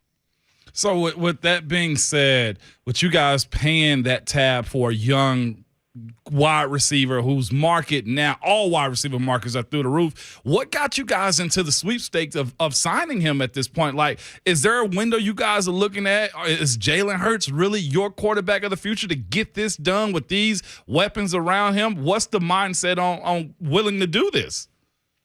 See, that is the great question and point that I think work hand in hand with what the Philadelphia Eagles are doing. They don't need to answer us. Because I asked the same question too, right? Okay, is it Jalen? Is it somebody next year? And Howie Roseman, and I don't use the term genius often with him. I've been very critical of how he's run and really philosophies in the past of this organization, but he nailed it. This was a home run. First pitch, home run out of the park. And I think the beauty of it is it's set up to where it doesn't matter. If Jalen Hurts comes out, and I think a lot of us in this city, and I'm one of them, are rooting like hell for this young man to go out and succeed and play well with all the he's just such a rootable kid. Like, how could you root against Jalen Hurts? With that said, if it doesn't work out, if there really were just a bad team last year that was the best of the bad that happened to make the playoffs, if Brown and Hurts don't connect, what have you, if the Eagles don't make it back, if it doesn't work, they will use their assets, they will use their picks next year, and they'll draft a quarterback. But then it goes back to your question, right? Well, the youngster who they take, the young kid who they take out of college next year is going to walk in with A.J. Brown, Devontae Smith, Dallas Goedert, Miles Sanders in the backfield, and one heck of an offensive line. So this team is now, for the first time since, before Vic took over for Donovan McNabb, and even McNabb, you could argue it really wasn't. For the first time in a long time, fellas, there is a solid commitment to build around the quarterback position first and foremost. And so how do the fans up there feel as it relates to Jalen? Because what you said is absolutely right. I've done monologues over the years about how he might be the most rootable dude in the entire NFL, and I felt that way about him at Alabama. He lost his job to Tua, and he handled it with aplomb. He was taken out of a national championship game. I was standing next to him in a locker room where he's being peppered with questions. How does it feel for your team to win and you to be benched? And here comes this rookie in here to throw the game winner and all this. Couldn't have been classier. Couldn't have handled it better. Just an outstanding dude. But then there's the question marks. Like, he lost the gig at Alabama because he wasn't a great passer. And he went to Oklahoma, and he wasn't exactly the same as what we had seen from Baker and what we had seen from Kyler and Lincoln Riley's offense. So how have the fans reacted to Jalen? Are they behind Jalen? Is it we get it because we were in Tennessee and we had Marcus. We had Marcus Mariota, who, again, another rootable guy, but eventually, go marry my sister, but don't be my quarterback. Yeah, so I think there are three tiers now of the Jalen Hurts fan in Philadelphia. The third tier, it doesn't matter who the quarterback is. That's just, I want to wake up and be miserable. I want to wake up and be upset. And if something happens, something good happens. It's like, if anybody ever watched Seinfeld, it's like the George Costanza, hey, you got a TV show. Oh, great, God's going to kill me. Like, hey, you won a Super Bowl. Okay, great, I'll never win anything again. That's like the miserable fan. So get them out of here. But I think that there's going to be the top tier fan that you mentioned is just attracted to being able to root for Jalen Hurts and just wants Jalen Hurts to succeed and just comes and knows him from college and knows the type of young man that he is and the adversity he's handled and said, hey, man, I don't care what's going on. I'm a Jalen Hurts fan. And then there's this big gray area, middle ground. And I think over the last year and a half or so, Jalen Hurts has done, and the team as well with a move like A.J. Brown, but Jalen Hurts, how he's handled a lot, including being on the opposite end of that when he took over for Carson Wentz, who was just god-awful and needed to be benched. I think Jalen Hurts has won over a lot of Philadelphia fans in this sense, fellas, in the sense of when they normally would look at a quarterback who has those passing issues that you referenced, which are accurate, and said, all right, you still need to show me something. You still need to show me something. There are a lot more people now going into this year that are excited about Jalen Hurts growing into something, not sitting back with their arms crossed, the old head in the room, back to the wall, being like, nothing gets me going on until I see it. So he's moved, I think, a lot of that fan base to now just being excited about him growing. If he doesn't grow and if he can't do it, the eye in the sky, as you know, doesn't lie. But I think he's moved a lot of that fan base towards him now, just rooting for him and hoping he can do it. So with that being said, to your point, Philly is a city that you prove it to us, you're golden. Jason Kelce, they absolutely love. They got so much so, and I brought this up a couple days ago, they allowed him to draft or call out his successor. He put his hand in that, if that's true. with a guy like AJ that's coming to a new city, and I know this to be true too because I've heard guys say this, when you go to a new team, you not only have to prove to your teammates you're worthy, you got to prove to the fans that you're worthy also, and also that the check that they're paying you, you deserve it. I know Philly would be very crucial about saying, hey, either you are or you're not. So for a guy like AJ that's played only about 60% of the snaps of his 3 years in this league, 2 of his 3 years in this league, if he's not available, what type of reception will a guy like him receive, considering, as you said, it's dark, always, nobody speaks, they're a crude group up there? Well, now you bring up the real, right? Because, and look, nobody in that room knows better than you, right? You can't make the club if you're in the tub. Yes, sir. So there's going to be a lot of internal frustration. And I've seen this with players similar who have come in either through draft, free agency, trade, with high expectations. And it doesn't matter if it's Joel Embiid who's hurt or if it's A.J. Brown who can't get on the floor. People are – that's the one thing that is impossible to explain away. And it doesn't matter if you are playing in the NFL or any other high-level sport where you have a lot of money attached to your performance. If you are hurt or if you can't get out there, at some point that patience level is going to wear thin. And I guarantee you this, if A.J. Brown is not out on the field for whatever reason, that's going to hurt the Eagles. That's going to hurt that Eagles offense. Everything right now that they're doing, Nick Sirianni, the head coach, they're just drawing up stuff left and right to have A.J. being the centerpiece of this, really to help Devontae Smith out exponentially. So if he's not out there for whatever reason, now you start to get into, all right, man, what's going on here? It's December. We were told this kid is the truth. I've been seeing YouTube clips of this kid for the last 6 months, and what's going on here? He's not out there. So, yes, to your point in that question, absolutely, that's when people start to turn, is if your body, if your physical being is not out there on the field. Eitan, how long have you been in Philadelphia? I have been in Philadelphia. So I went to Gettysburg College. I got out at Gettysburg in 2001.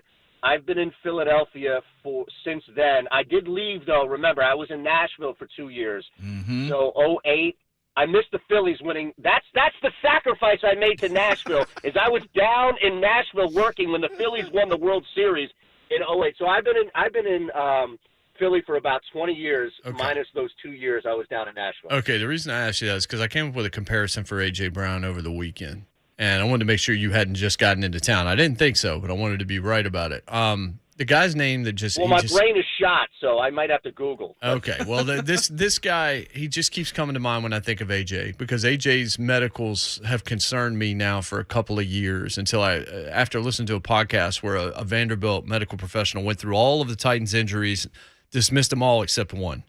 AJ, who he said, we've looked at this. He's got degenerative knees. He's going to have a shorter career than people think. And I've always looked at AJ differently since that point in time. The name that came to my mind was Alshon Jeffrey. And when you look at the numbers, the success they had in their first 3 years, even now he had a better rookie year, did AJ. And then the second and third year, both of them made a Pro Bowl in their second season. He ended up getting traded to Philadelphia later. He was 27 when he got there, but he never had 1,000 yards. He had 843 once. He had 789 once. Then he had 490, and then, famously in 2020, he barely played, had 115 yards, and he was out of the league. If A.J. Brown comes in and he turns into Alshon Jeffrey, how are Philadelphia fans going to react to that? So I think we should just add context, because at the time in which Alshon comes, you're right, as far as the circumstances, this is also a credit to what Howie Roseman does, which is take guys who either go through the open market, don't get their deals, and say, look, we'll give you a show-me deal and pay you exponentially if it works, kind of taking advantage of a guy or a team on a downswing. But still, at that time, there was not the full-on organizational philosophy shift that we've seen this offseason to build at that position. In fact, I'd argue that the Eagles have, through missed draft picks and bad decisions in the open market, have failed at the wide receiver position far more often than not, to the point where they just kind of throw their hands up and say, oh, we'll take a kid if he works, he doesn't. Rager, J.J. Arcega-Whiteside. I mean, you can go back to the Reggie Brown days if you want.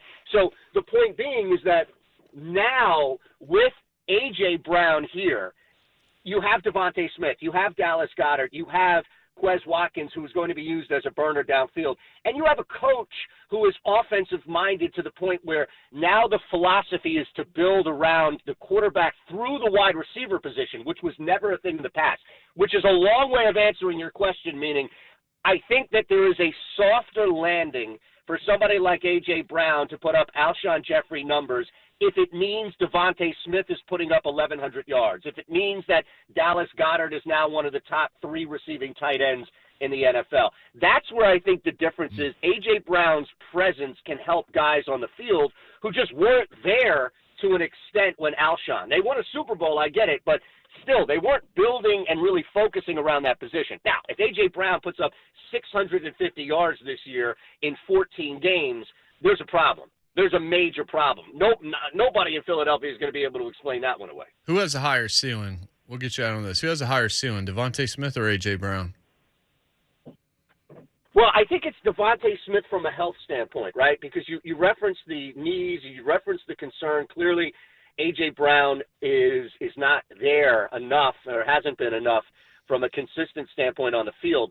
I just think Devontae Smith from a health standpoint, but also A.J. Brown comes in as the number one target. Defenses will focus on A.J. Brown and probably treat Devontae Smith more like a 2, where he's actually a 1A. So I think Smith is going to really shine this year. And you talk about another kid that is impossible to root against. My goodness. Yeah. We've got some good ones here, man. Can I just say this? You also got another one. I just got to thank you guys, the NFC East and the Philadelphia Eagles, okay, for selecting Jordan Davis before Baltimore did. That's all I care about right there, A-Time. Thank you, good buddy. Yep. Yeah, and look, they didn't even have to give up much. All they did was just leapfrog one team in Baltimore. And, oh, man, you talk about that man is so big. Yeah, how are you that big but that fast? And you know what? I think he will prove a lot of people wrong, too, by also being a third down rusher in certain sets. I don't think he's just a one or two, one or first or second down D lineman. How are you blocking him without asking for help? Let me tell you what I did. Let me tell you the first time I did when I went against Calais Campbell. I cut him first just to slow him down. With a knife? He rushed me and I dove at his legs. I had to. It's survival at that point, man. Then we had an understanding after that. I love it. Oh, so that's like going to the biggest man in the room right away and throwing a punch and letting him know that you're there. Is that what you're saying? All I'm telling you is there's certain ways you can even up the playing field. That man's 6'8" and is a Neanderthal the way he runs. Calais is really good. And you talking about Jordan Davis right now, he's going to cause havoc, and I'm glad he's in the NFC East and he can shut down Dallas' run game. Sir. Yes, sir. I couldn't say it better. Eitan, great to have you, man. Excellent conversation. We appreciate it, brother. Anytime. I'm here, fellas. Enjoy what you do. it. Thanks again. Yeah, we'll probably talk to him. I bet you the week that Tennessee heads to Philly for sure. It depends on the situation.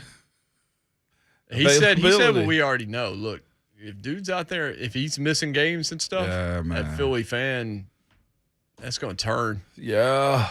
Going to oscillate right at his neck. We knew it, though, man. Oh, yeah, we know it.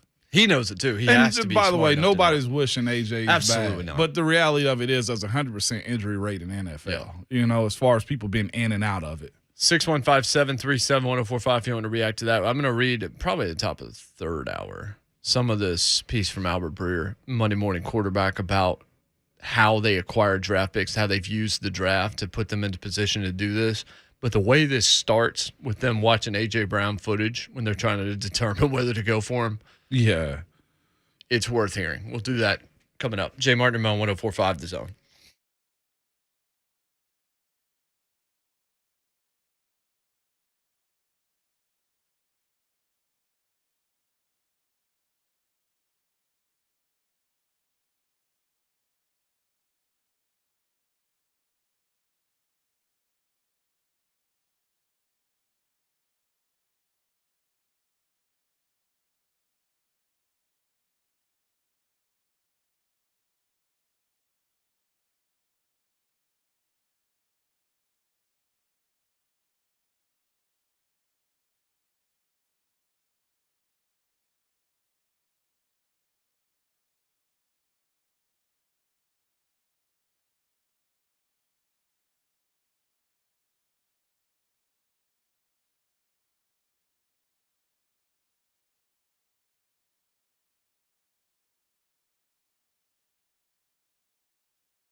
Definitely don't want scrubs. Unless you're a doctor, at which point all the scrubs. Shame, Class C right here, man. I don't know why we're doing this. Because what did we I can. miss? Okay, I just want to know if there was a purpose behind it. Because a lot of times there's a theme behind your madness. Sometimes. But I don't let you know when there is a theme or not because it makes it more random. Concert Week's here. 104.5 The Zone has your chance right now to win tickets to participating shows like New Kids on the Block. I see you, Shay, setting those tickets aside for the step-by-step. Dierks Bentley, Train, and more. You get to pick. Caller number 5 now. Chance to win thanks to the Window Nation ticket window. 615-737-1045. 737-1045, caller 5. Scott, Cousin Gorilla, and Nate, I see you guys. You want to talk, and I'm going to talk to you, but you're not winning tickets. To celebrate summer concert season, get $25 all-in tickets to more than 3,700 shows across the U.S. for 1 week only. Get all the info there at livenation.com/concertweek. The Rock and Roll Hall of Fame class has been announced for 2022. Inductees Pat Benatar, Duran Duran, Lionel Richie, Eurythmics, which is Annie Lennox's group, Carly Simon, Harry Belafonte, Elizabeth Cotton, Jimmy Jam, and Terry Lewis. Yes. Judas Priest, who played a couple weeks ago here in town. Jimmy Iovine, who is the guy. Yeah. Jimmy I is the Defiant Ones. If you haven't seen that documentary, you should. The 4-part documentary. Except the fourth part's just basically an advertisement for Apple for Beats. But watch the first 3. The way they closed that deal, Yeah, it's solid, yeah. it was pretty cool. Alan Grubman, Sylvia Robinson, and someone by the name of Eminem going in the Hall of Fame this year. So that's good stuff. That's cool. All right. We're going to try Scott again from earlier. Scott, what's up? Talk to us, Scott. All right, you hear me good? Yep, we got you right now. All right. Made a rookie mistake calling from where I did earlier. My apologies. All It's good. all good. Hey, so what I was saying is that this Titans fan base is, I mean, it's a bipolar fan base, man. They want to string up Tannehill after the loss, and they're mad that he doesn't say anything right away. And then he comes out, and, from what I've seen of Tanny, he's got no reason to lie or make something up. This is, to me, that's not in his DNA. I don't think that's the case. And then you got people being skeptical that he's either faking or not genuine. This is ridiculous. And as far as mentoring Malik Willis is a grown man. He's a young man, but he's a grown man. Right. His obligation is to learn. And I'm going to take this leadership thing to the nth degree. I'm not even going to go through all the great quarterbacks who openly either dismissed or just did not mentor a young quarterback. The list is long. But you go to some of the great leaders, 2 of the greatest leaders in American history, General George Patton and Dwight D. Eisenhower, widely regarded as awesome leaders. Men literally followed them to die. I promise you, neither one of those guys was holding them, by the hand leading into D-Day and saying, "Come on, boys, let's get up on the beach here. Here's what you're gonna do. You got to run up and you got to hide behind this thing up here, and some of you are gonna die." Leadership is an example. It's how you do things. It's how you conduct your business. It's doing the right thing. And people that want to be led need to follow until they're ready to be a leader. And it is absolutely not his job. His job is to win games for this team, and that's it. Malik, pay attention. I don't think Ryan will tell you no or get away from me. Pay attention and learn. And that's it, man. I mean, I think Tanny's going to have a bounce back year. I think the one that Scott. Appreciate it, sorry, Scott. He's ticked off enough. I would say this, and Moan kind of said this earlier. What you said is not wrong. It really isn't his job. It's his job to be the quarterback of the football team. Yep. You just don't say it. I think it's more of that. It's just more that message wasn't going to be received right, whether or not in the back of your head you know it's accurate. Yeah. You just it's much easier to also it's easier for those that are criticizing it to say you should say this. And of course we're doing that to some degree because it's a lot easier because it's not our skin's not in the game. We're not being asked to mentor somebody else into pretty much replacing us. So it is a harder thing. I think it's saying it out loud It's saying the quiet part out loud. Yeah. I think that's why it rings the way that it does. Kozo Gorilla, what's up, Gorilla?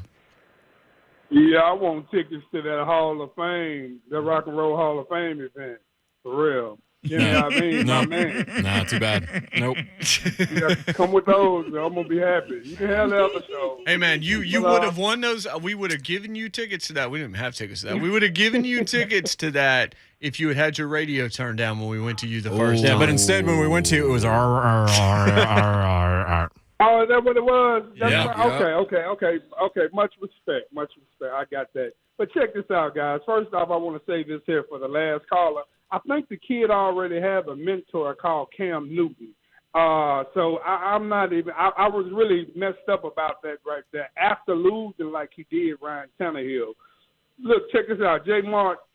You were real good with numbers a few segments ago. I got one number for you: 3 interceptions. Mm-hmm. Now check this out, Ramon. You were talking about Ben wanted all of these pieces and talents around him once he began to get older. Okay, check this out. Think about the Derrick Henry effect, man. How much the impact that has on helping a quarterback such as Ryan Tannehill. Think about this here, man. He threw 3 interceptions. You guys, I'm not going to go all the way through it, but he had Furtzer right in front of him. Yeah. Stared Westbrook Akina down. I'm sorry, guys. He's our quarterback. I love him. I hope he has a bounce-back season. I hope he'll come in and help the rookie, whatever. I think the rookie's going to be all right. I've been following this kid for a while. He's a natural-born leader. He just needs to clean up a few things. But I don't think this fan base is bipolar. Look at what's on the field. We're only responding to what we see. Come on, guys. That's real. That was our game, y'all. We were going to smash Kansas City. Our defense was built for that. We were going into that Super Bowl. Come on, man. And I'm still not over it. I see. We can tell, Gorilla. I see. We can tell. 615-737-1045. Man, screw the cookout. We got to have a. Because everybody hurts all the time. Y'all on weren't. the station. Third hour is coming up. Rhett Bryan in 20 minutes. If you're on hold, I see Matt, Nate, Tony. We'll get to your phone calls after the headlines. 615-737-1045. Sometimes.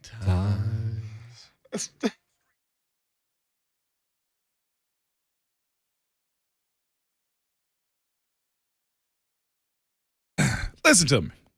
Two Rivers Ford can custom order any new Ford that you want, okay? In any model, color, or features that are available. They'll get your Ford manufactured for you and deliver it right to your house, okay?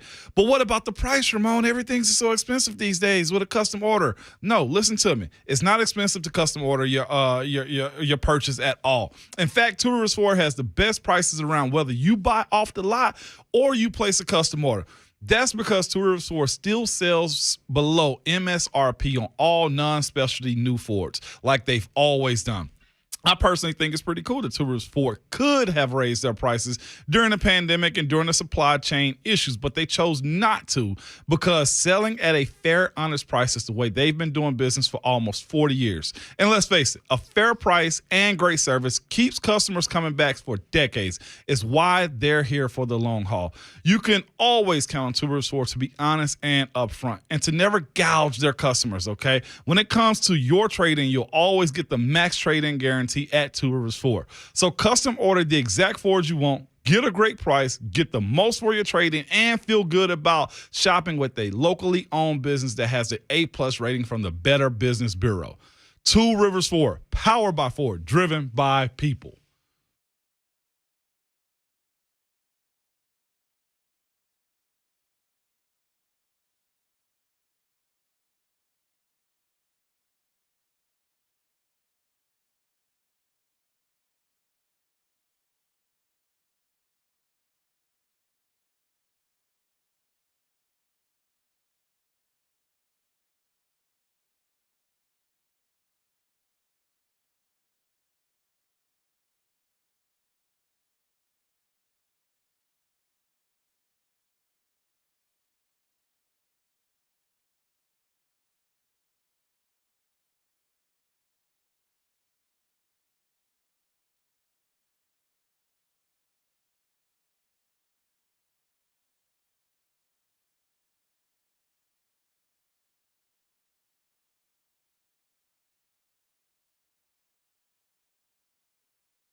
8:03, good morning. I'm Jonathan Shea for the Memphis Grizzlies, even up their Western Conference semifinal at one game all with a 106-101 win over the Golden State Warriors in Grind City. John Morant, 47 points. That matched a postseason career high for him, along with 8 rebounds and 8 assists. He scored the final 15 points for Memphis. Game 3 Saturday in San Francisco. Celtics defeated the Bucks 109-86 yesterday. Tonight, Sixers at Heat 6:30, Mavs at Suns 9 o'clock. It was an avalanche in Denver, to say the least. An avalanche of goals early on. Colorado scored 5 goals in the first period, chasing goaltender David Rittich as Colorado defeated Nashville 7-2. Connor Ingram came in, made 30 saves on 32 shots. The Preds expected to be without UC Saros for Game 2 on Thursday. The Seattle Seahawks will play the Tampa Bay Buccaneers at Munich's Alliance Arena coming up November 13th. First ever NFL regular season game to be played in Germany. These 3 games will be in London. The first 2 that I mentioned will be at Tottenham Hotspur Stadium. Vikings at the Saints, Giants at the Packers. This game at Wembley, Broncos at the Jags. I'm sure J Mart will try to take some time off for that one. Mexico City will be the site for 49ers taking on the Arizona Cardinals. That'll be November 21st for that game. The Mets swept both ends of a doubleheader over the Braves yesterday, 5-4 and 3-0. And former USC receiver Brew McCoy transferring to Tennessee. For Honor Foundation repair and waterproofing needs, visit USSTN.com. Breaking news at once. On your home for the Titans and the Vols, this is 104.5 The Zone.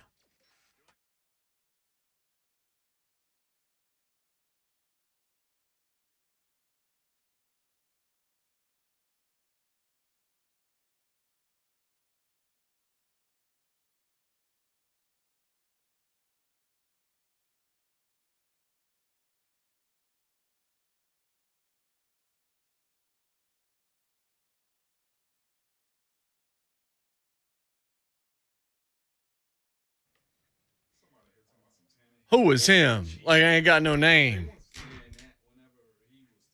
It's J. Martin Ramon, hour number 3. I don't know what what you guys were discussing. No, he asked why I was shaking my head here. And general principle. Oh, man, we got to get up off Tanny, man. I'm not telling y'all what to do at all, but I won't be off him until I see him win in the playoffs fully. That's real. But that's I will real. listen to what he says, and you got to accept what he's telling you. Yeah. If you ask for him to talk and he talks, you got to accept the words that come out of his mouth. You do. Well, that's all we ask. We got answers. And what I know we said this. I don't care what he said. He needed to say something, and he did. I don't think what he said was initially. I was just like, what? And then I sat back and I was just like, I'm different from a lot of people. I helped the guys behind me, but my mentality was different too. You want to know what I was thinking while I was helping the guy that was supposed to take my job? Let me find out everything that he's not good at. I'll help you. I'll tell you everything you need to, because if you really beat me out, so have it. You're doing opposite. You're doing oppo research at that point. You're doing opposition research in your own mind to be like, well, here's why you're not going to take my job. I promise you. Me and my wife partied with a guy in Vegas that was drafted to take my position. He was in Vegas. Hey, come kick it with us. What'd you put in the drink? I ain't put nothing in this drink. He had a good time. We all had a good time. I swear. I know Keisha was on up like, you ain't taking this job. You know my wife is savage, okay? But with that being said, I didn't care. We came into camp. We were good buddies. You know what happened at the end of the camp? His ass was gone. I ain't bragging or nothing, man, at all. I'm not. Y'all know how I feel about my career. I was fortunate to play as long as I did. I bust my butt off to get to that point. So because I was confident in whatever I had to put out on the field, I don't care about the competition. Come on, let me help you out. This is what you're supposed to do right here. This is what you did. You can't do this on that play. I didn't care about none of that, but I'm different. Ryan is different. I told y'all time and time again, quarterbacks are very finicky. Even high school quarterbacks are very finicky. Nobody wants to split reps. I've seen quarterbacks split reps, and you see them on the sideline talking to the other dudes that's not in the game. Look at him. He can't do what I do. You know what I'm saying? Like, that's how they are. You bring in a backup that has a name behind them, they start get twitchy. They start get a little insecure. That's a part of it. Ryan ain't wrong. I ain't supposed to help you. The coach is here for that. I'll guide you if you need assistance in the preseason games. Yeah, you can't make that look. You got to throw the ball a little bit earlier. Yeah. We've heard all of those type of conversations before. You just smile, though, when you're at the press conference. You just smile and say, hey, whatever he needs from me, I'm here to help. I'm sure, who's the PR, Robbie? I'm sure he was at the end of like, God, dog, don't say that. Put your Ryan. hands behind your back. That's all he needed to say was, don't say that, Ryan. Vrabel can say it. John Robinson can say it. His position coach can say that. Everybody but Ryan Tannehill can say that. That's the only thing wrong with it. But he ain't wrong. And a lot of people don't like him because that damn last game, man. Heard Gorilla said a second. I thought, Shafe, reset us. 0 days. Yeah, I thought I was going to sing it again. 0 days. Well, I mean, again, he had his equity. He was already in the tank because of the Miami thing and because he was Ryan Tannehill. So when he shows up and he has that game in the playoffs, we forget, or it's real easy to then take the other two, throw it out. Yeah, man. And then just be like, he's the same dude in Miami. Never should have gotten him in the first place. Yep. Forgetting about all before the good then, stuff. before you take the call, before you hit the button, remember, we were in strong conversation with a lot of people around the area. Ryan Tannehill's top 5. Yeah, He's that's top right. 5. He's That's top right. 5. Which was never true. And now you want him out. I'm like, oh, come on. Matt in Lafayette. What's up, Matt? Hey, guys. Love the show. I listen to it every morning. I just wanted to say, like, you know, I've heard a lot of people, I've not heard anybody talk about this. At some point, I'm not saying you got to mentor the guy, but don't you need to have him prepared? And I know that's a lot on the coaches, but it's partly on you too. In case something happens to you, do you want the team to tank because you're injured, or do you want the guy to step up and get the team through until you can come back? You know, I mean, that's partly on him too, as the veteran. Mm-hmm. You know, I really hope that Tannehill takes this, and he seems like he's got more of an edge to him this year than he has in years past, and, you know, takes it and sees the pressure and you know, turns into a diamond instead of a lump of coal. You know what I mean? Yeah. Well, to that point, Matt, I would say this. My wife said this yesterday. She said, I think Ryan Tannehill is going to go out there with a bleep you attitude. Basically, she didn't say it that way, but in short, he's not really going to care. He's not. He can't. He can't afford to at this point in time. I don't know what he heard, what he didn't hear from fans or anything after the fact, but I think he's going to side eye the fans. What was our He's just caller gonna last play. name right there again? Was it Scott? Who's at that call? I'm not sure who it was. My bad. He asked, you know, does Ryan Tannehill want his guy to be, you know, make the team win and stuff like that when he's out? I'm going to give you a harsh reality right here. No. Yeah.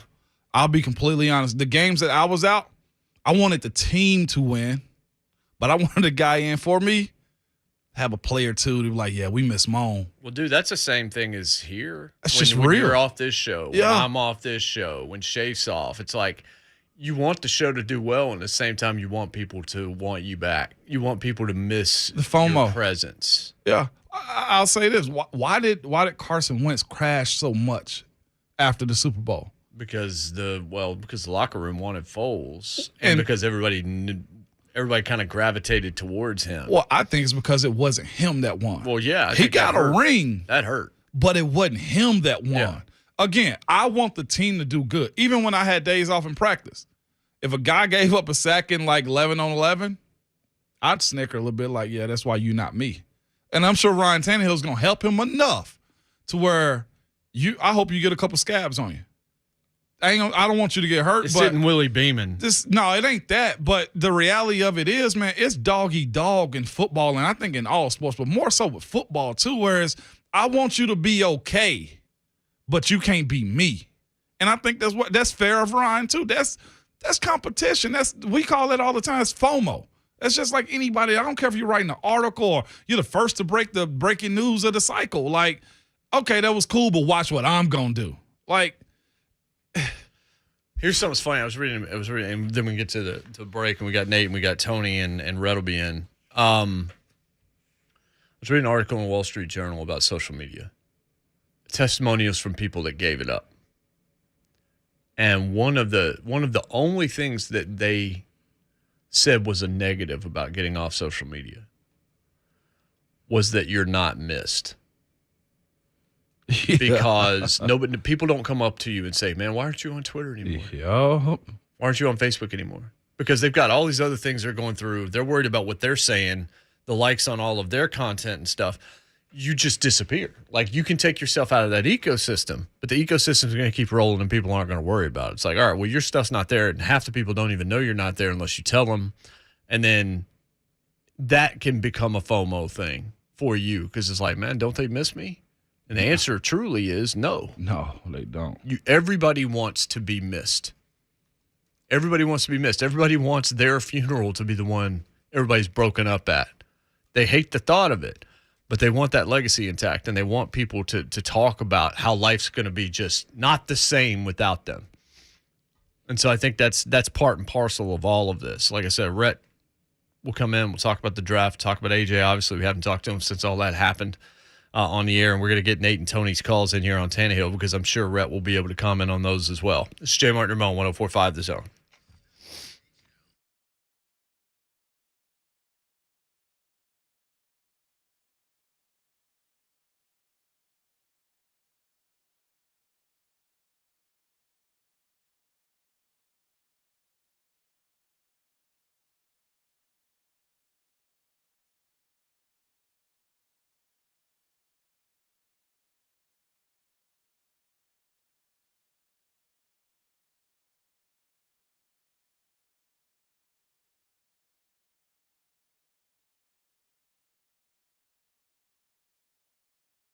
As leaders in disaster cleanup and restoration, the pros at ServPro are prepared for anything. Like when your kids are upstairs, and I continue to tell you this, just flushing the toilet or clog it up, and you hear it drip in your kitchen, and you look up, and there's a spot in the ceiling, and you realize there's a leak upstairs, and you need somebody to call.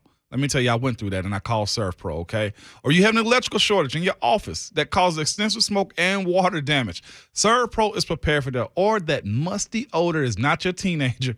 It's letting you know you have a mold problem. ServPro is prepared for that. You need a lot more than help sometimes cleaning up, and that's why ServPro is your one-stop shop when disaster strikes. Not only do they have the equipment and expertise to clean up damage from fire, water, or mold, but they also offer a variety of construction services, ranging from drywall patching and document drying all the way to complete structure rebuilds. There's just one call you need to make to bring your home or business back as good as new and as soon as possible. So if you're in need of cleanup from fire, water, or any unpleasant event, ServPro is always ready to help. Call ServPro and the official downtown Nashville operators at 800-ServPro to see how we can help you get back to like it never even happened. The number is 800-SERVPRO.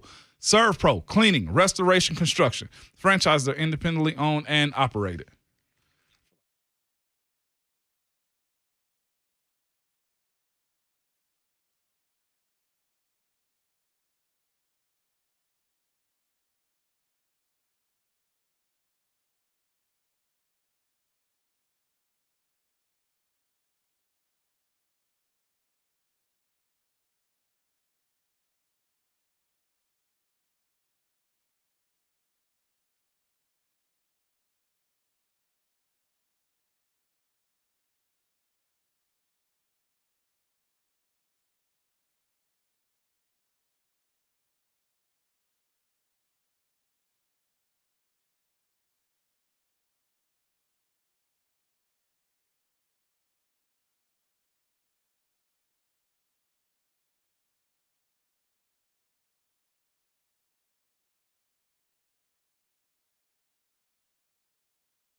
Welcome back.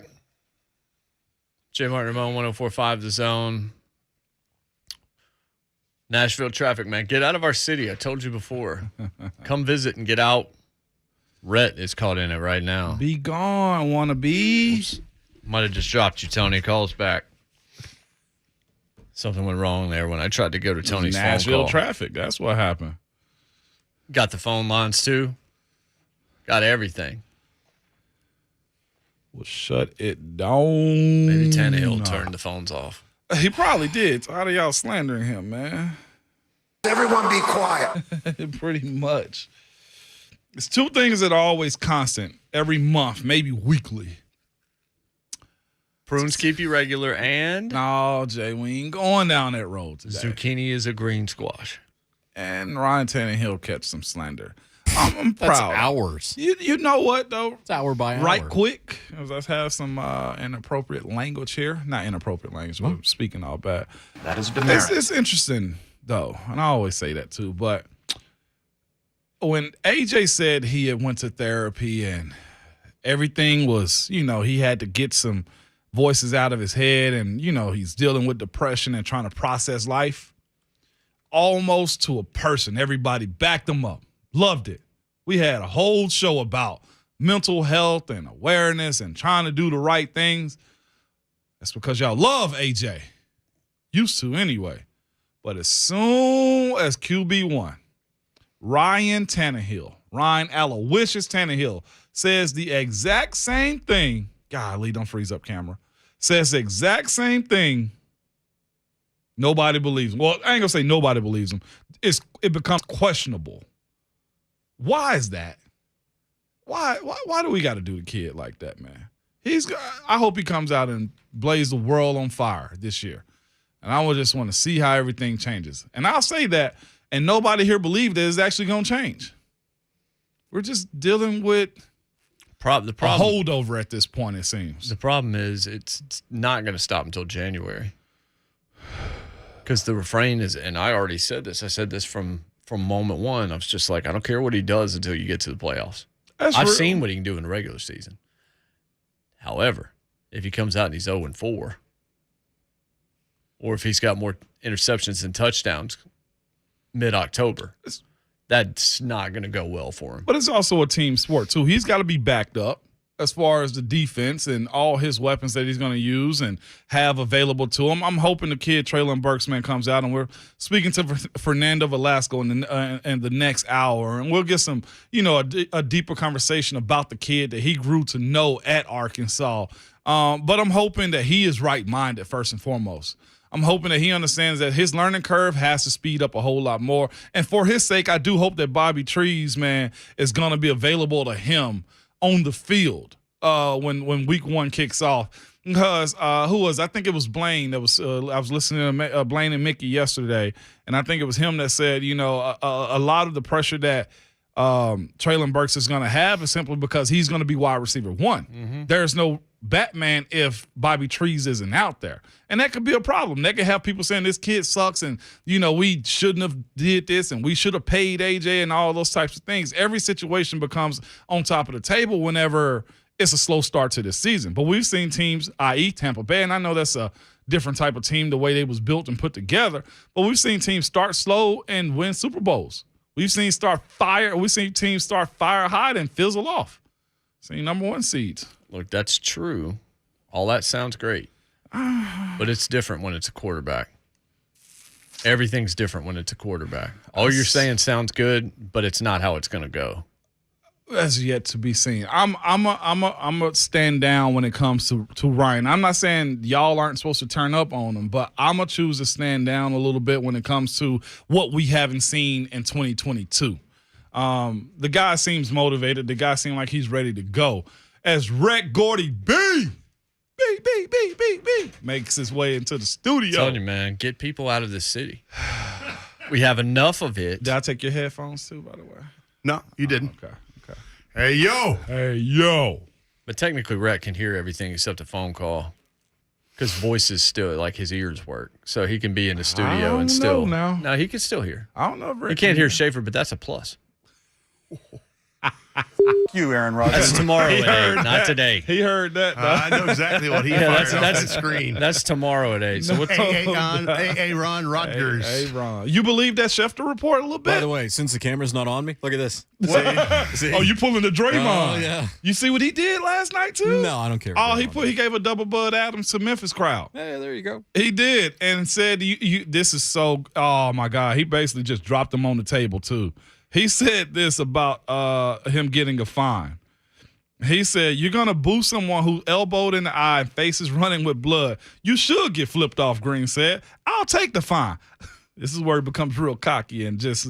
He said, "I'll do an appearance and make the money up. It felt really good to flip them off. If they're going to be that nasty, I'll be nasty too. I'm assuming the cheers are because they know I'll be fine. Great. I make $25 million a year. I'll be fine."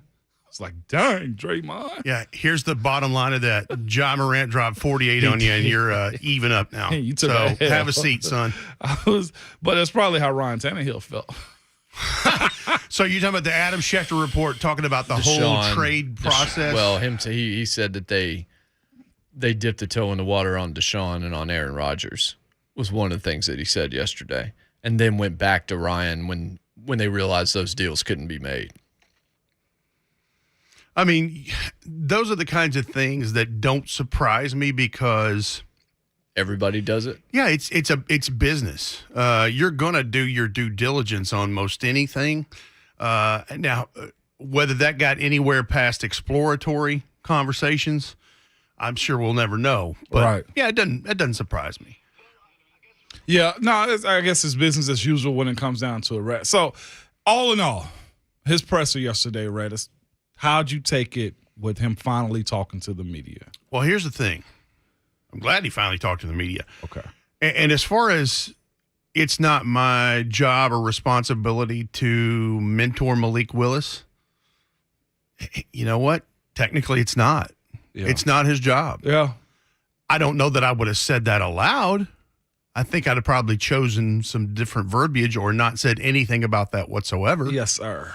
But no, it's not his. None of these guys is their job. Yeah. And I heard you driving in talking about, you party with a guy in Vegas and it's like, after camp, got your job, still got mine, you got, That's the spirit of competition though, right? Like I said, I played a selfless position. It's 5 of us doing the job of one, and nobody really gets credit. Sure. The only one that gets credit here is Taylor Lewan. You see what I'm saying? Mm-hmm. Roger finally got his last year. So for a guy like me, it is the pack. It is the gang. It is. But at his position, it's uno. Right. And again, I said this. It goes owners, quarterback, GMs, and head coaches, basically how it's slated. So you mean to tell me he's supposed to be in a position where he's offering up his position as far as the help he's lending or going out of his way? I don't think that's the mindset of a quarterback, Rhett. You've been around him also a good bit here in Tennessee. How do you think it's supposed to be shown as far as being an older guy in this locker room at quarterback? Well, I mean, clearly he had to work through some things, after what happened against the Bengals. And I hope that he sorted through all that stuff. I've never seen him exhibit this particular, and I don't want to say behavior because I haven't been around him, hadn't been in the locker room in a while. Mm-hmm. But, he seems defensive and a little salty, and I understand where that's coming from. Right. He's going to be 35 years old, and you got to put on your captain's hat and keep rolling, right? Yeah. I mean, you just have to. Now, this whole thing about, the team didn't talk to him first about drafting Malik Willis. Listen, it's not like you took him in the top 10 picks. Yeah. You took him at pick 86. That was my point. It's like, how could you talk to him? You didn't assume he was going to be there at 86. Right. No, people thought that the quarterbacks were going to go later than usual. Nobody in their right mind thought Malik Willis was going to 86 when Mel Kiper's got him projected, first-round grades for those 3 quarterbacks and all that. A lot of us thought that there'd be 2 or 3 quarterbacks, maybe 4 taken in the first round because it's that. There was one. That was it. And think about this.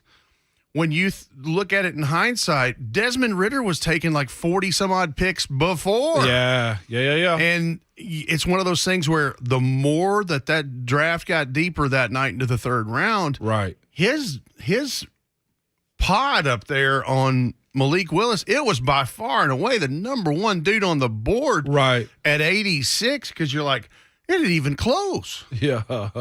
Yeah. So it became best available person with the hope that if he grows, get coached up the right way, learn how to play NFL offenses, then he could be a good successor of Ryan Tannehill. And I don't know if it's next year or the year after, but that could be the plan. Well, let's talk about it in the way that we've seen some examples of success is you get a guy on a rookie contract that leads you to the promised land. Mm-hmm. That's the way it's done. Yeah. And I don't remember if it was Mike Giannetti with Spot Track. Somebody put out the other day about what he would have been had he been taken in the top 10. And now his rookie deal is like $4.1 million for 4 years. Yeah. And it's like, if you can hit in that, wow. Wowzers. Yeah. I mean, that's the reason, Russell Wilson went to 2 and won one of those 2. Mm-hmm. So let's go back to Thursday night, Rhett, if you want to revisit for a little bit. Let's do it. I don't know if you I didn't want to just give everything away, but when Mike huddled us up and we were talking about, this could happen, the reaction, what was it from your perspective of AJ getting traded out? I honestly was not super surprised, and I had nothing to base that on. I felt like the language of what was being put out there leading up to all that, it wasn't going great. And look, between the Devontae Adams deal and the Tyreek Hill deal and Christian Kirk and Jacksonville, all of that, we saw that wide receiver money. And in terms of the guaranteed stuff, it just got to a point where you cannot afford to pay this man. Yeah. Here's what we can afford to do, and that's knowing that you're going to have to pay Jeffrey Simmons 3 Brinks trucks worth, and he'll be worth every penny. But, and look, for everyone, I have on purpose not said anything on social media about this trade because everyone is so upset about it. And I'm like all of y'all. Am I going to miss A.J. Brown? Absolutely. Right. Do you have any idea how many players I have, air quotes here, mourned who are not here anymore? But you know what? It's the business. It's just the way this stuff happens. Yeah. And then you see the follow-up reports from Diana Rossini and a couple of others of what he was wanting, what his agent was wanting, and those kinds of things. And it quickly turned to a sign and trade proposition. No doubt about it. I was telling one of the more bizarre things that happened, Rhett. Oh, the socks. I didn't know A.J. Brown socks were, I guess I should have known. Well, they have several different of the higher level players. They have their likeness on long socks that you can buy at the pro shop over at Nissan Stadium. I know they make them in Derrick Henry, and I forget who else.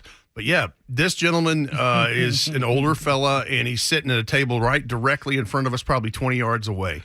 And as Mike utters the words, the Titans are about to trade A.J. Brown. I don't know how he got him off so quick. I don't either, but he took him off, and he threw him right down on the broadcast desk between Coach Mack and Mike Keith. And he took them off, right? So they're not even clean socks. Well, think about this. Who would bring a pair of socks and not put them on? He had to have had them on. And then maybe they were good luck charms. As the point, as things went on, he went on to take off his A.J. Brown jersey and throw it on the table he was sitting at. Yeah. And about the time he's putting the socks on the table, which, again, is one of the more bizarre things I've ever seen, we're talking about Treylon Burks. And I said about that time, this dude was my draft crush in this draft. I wanted to have him as a Tennessee Titan. Yeah. Not knowing that he would be the replacement for A.J. Brown at the time. And I just was talking about what a cool young man he is and how athletic he is and how he is kind of very much an A.J. Brown kind of guy in terms of his play. Yeah.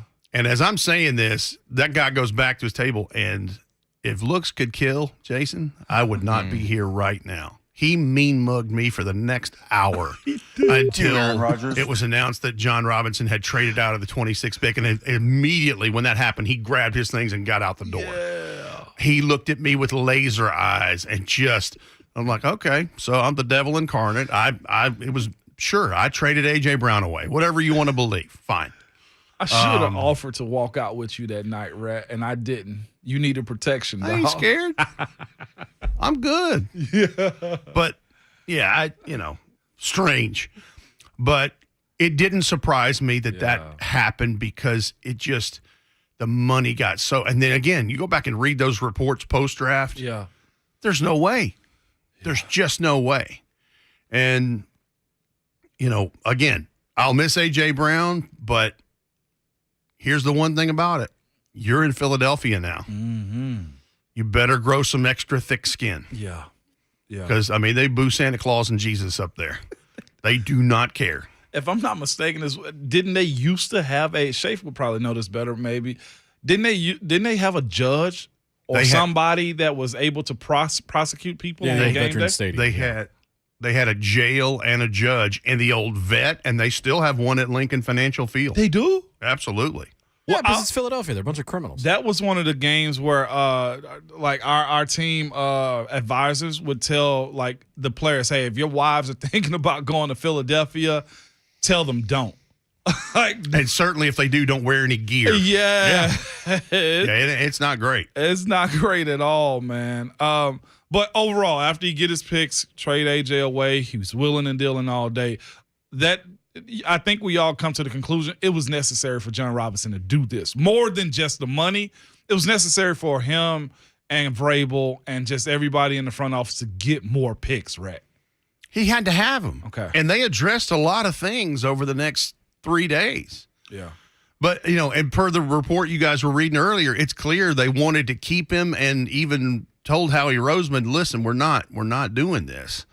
And then when it became imminent that you had to. It's interesting that the phone call, the way that Albert Breer describes it is the phone call begins with them saying, hey, we don't want to move AJ. That's John having this pre-draft conversation with various people. And he's talking to Roseman. Then in the same conversation, he's like, we're really far apart on AJ in terms of the money here. So here's the deal. If you want to make it, this is what it's going to be. And the Eagles accepted it. But Roseman said the only way he would do the deal is if they could work out the extension. They weren't just going to bring him in as a mercenary. It's a sign and trade proposition. Absolutely. So Roseman said that's what took the long time was could you get an extension signed? Because Torrey Danny was obviously he was pushing hard. Like that number was going to have to be awfully high. And the Eagles finally get it done. But what's funny is Schaefer calls me as I'm sitting there trying to keep up with things. And he's like, Schefter's reporting AJ. And so I immediately, of course, turned you guys back on. I had you guys on off and on between if CG would let me listen, I was listening. Blame it on the child. This is why you turned off the draft coverage. But okay, go ahead. Well, that's better. That's better than what I told Moan that morning when I was like, I know you're going to be good. I'm not going to be listening, but good luck. See what I got to deal with here, right? But we were sitting there on the phone and we waited through what the Titans were going to do and if they had acquired that pick and everything. And I immediately was like, Rhett's about to get his guy. I just knew it. I was like, there's no way you do this without Traylon Burks being the pick. And like he was the best left obvious. at that point because he's the only one left. Right. With a first tier. That's right. And he was the guy. And I knew what you had said about him being AJ and Debo-like tendencies. And all of those kinds of things about him. And then Daniel Jeremiah's his direct comparison is AJ. Louis Riddick's direct comparison is AJ. Like, it's all over the place. It's just like, this is so obvious of what we're doing here. Like, we don't know whether it works, but we understand the rationale immediately. Mm-hmm. But it was amazing how it all transpired. And he's a bigger dude than AJ. I met him Friday before we started our second and third. Yeah. Mm-hmm. They brought him down to the field and down to the stadium, and it was about the time we were loading in to set up for Friday night. Nice young man, and golly, he's a big dude, man. Mm-hmm. Big, physical, they feed them well dude. in Arkansas. Yeah, they do. A lot of pig hunting down there, Jay. But to your point, though, okay, we'll go to break. I gotta ask you something. Yeah, we're gonna keep this topic up when we come back with Rhett. It's Jay Martin on 104.5 The Zone.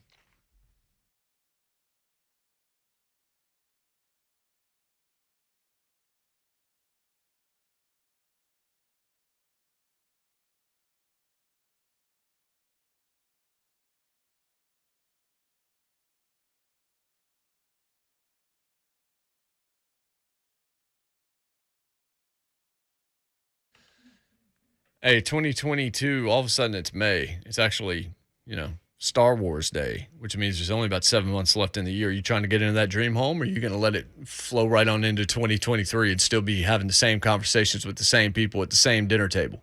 Home ownership's within reach for you. First-time homeowners have much more assistance available to them than you would guess. Now, yeah, we know it's a big decision. Easy to get overwhelmed. I mean, we were actually touring a house this past weekend, and it felt overwhelming then, and we're not even sure we were in the market yet.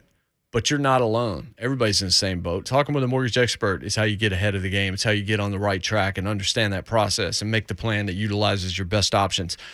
Got to have the right people on your side. The answer is Mortgage Investors Group. They're the Southeast leading mortgage lender.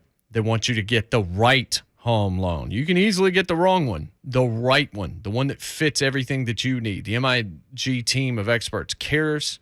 They want you to close on time.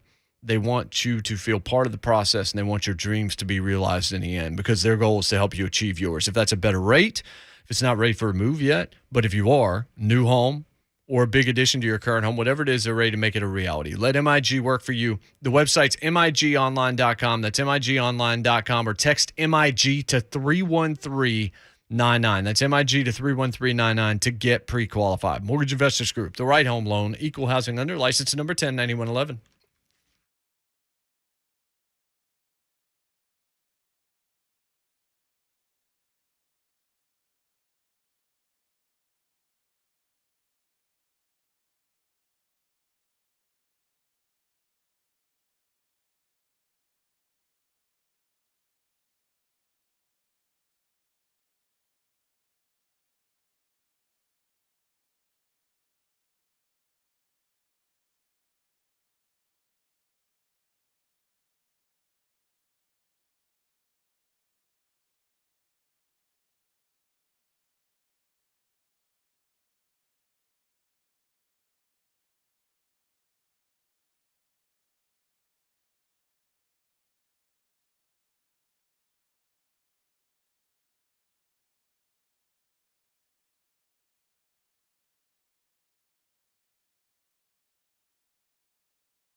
Welcome back to J Mart and Ramon. One of the most fun things to do in town is go see the Nashville Sounds. How about winning Wednesday right now? Caller number 5 wins a pair of tickets to tonight's game. You can see the Sounds take on the Norfolk Tides starting at 6:35 p.m. Just make sure you can go. 5th caller to Jonathan, Mr. Schaefer. Mr. Schaefer. 615-737-1045.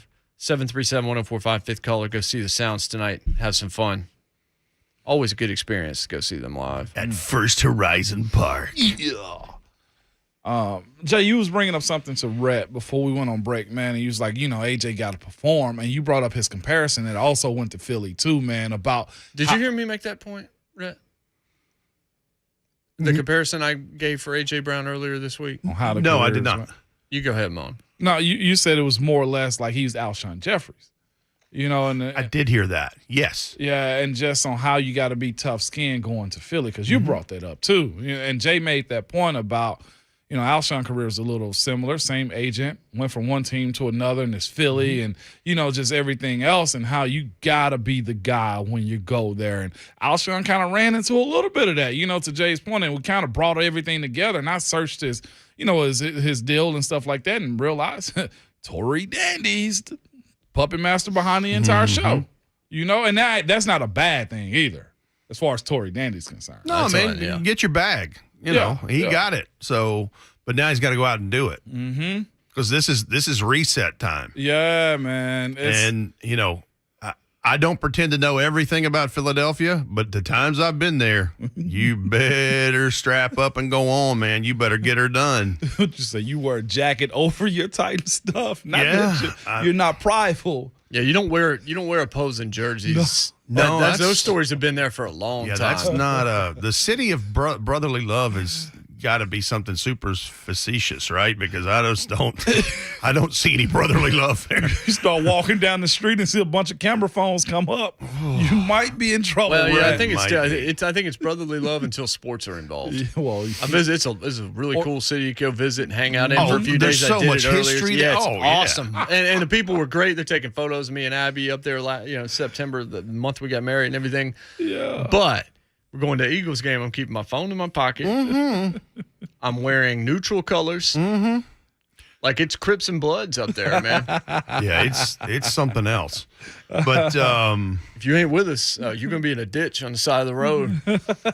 And you better produce. Yeah, it's that part, though, more than anything. Think about it. And who could tell us about this more than anybody is Donovan McNabb. Yeah. Think about it. He went to 5 NFC championship games and the whole, Andy Kelly. Andy Reid. You think about, that was a lot of success, but not the tipping point. No.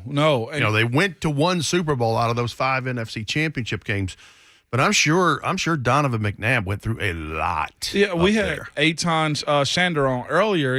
He covers Philly sports, and he said they're just now getting around to liking Jalen Hurts, and said that if you know him, you love him. And he's like, that fan base is just now getting to the point. Well, he might be all right. Well, Jalen Hurts, I liken 2 situations to each other. Howie Roseman is putting enough talent around him to help him succeed. But if he does not, it's the way I view Tua Tagovailoa in Miami. Yeah, man. You got no excuses. The onus is on you now. And I think that's what it is in Philadelphia with Jalen Hurts. Eitan kind of said that, though. He was just like, well, it's either on him or they're going to find the next guy. That's how it's going to work with these teams that stack up this amount of young talent. Yeah, because Howie Roseman and the coaches are looking at him and go, hey, man, we look at all these weapons around you. You got Devontae Smith and you got A.J. Brown. And with a tight end and running game. And on top of that, when you pull my ear and tug my shirt and make me pick a guy that you like, you better show up to play. Yeah. Interesting, man. AJ's he's in a full one on this one. And I hope he succeeds there because AJ's he's a lovable dude. We're going to get more on Treylon Burks from Fernando Velasco here in about 25 minutes. He would know. He would. I think it's going to make people happy because everything you hear about Treylon Burks is positive. As I told Teresa Walker, though, yesterday, Rhett, if he changes representation and Tory Dandy becomes his agent, stop what you're doing and write that article immediately. Because that's breaking news people need to know. Yeah. And most times, the agents are going to announce when they've taken a client from somebody else, too. I feel for the kid, though, in terms of, and you put that so well that night, Ramon, on our broadcast about don't put this on the kid. The kid didn't have anything to do with this. Give Traylon Burks a fair chance. Yep. Yeah. Of course, with the draft of Malik Willis 24 hours later, I think that really kind of came around full circle, and it shifted off of him immediately, which I'm glad for Traylon Burks. I think it also bought him a year because nobody's really going to look.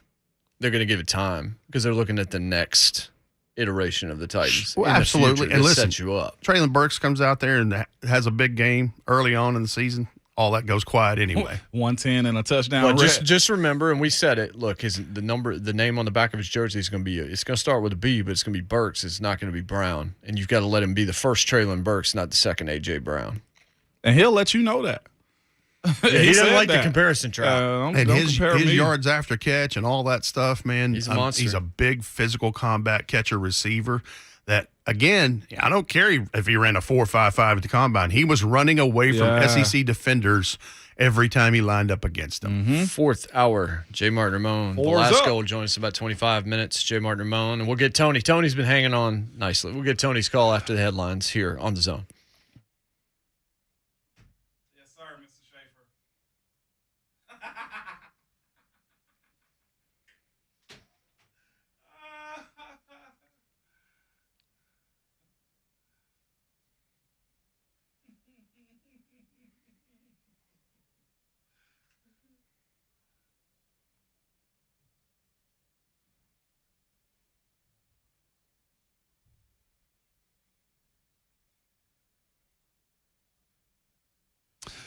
I'm telling y'all, spring weather in the South, it can get a little complicated, man. One day it can be warm or even hot, and it's about to get real hot starting Monday here in Middle Tennessee. It's about to hit the 90s, and the worst thing that can happen to you is for your unit to go out. And you know what that hot weather does to you in your house? It makes you mad, your significant other mad, the kids get loud, and your door swinging open. Now you got flies in your house. Well, let me tell you how you can beat that problem right there.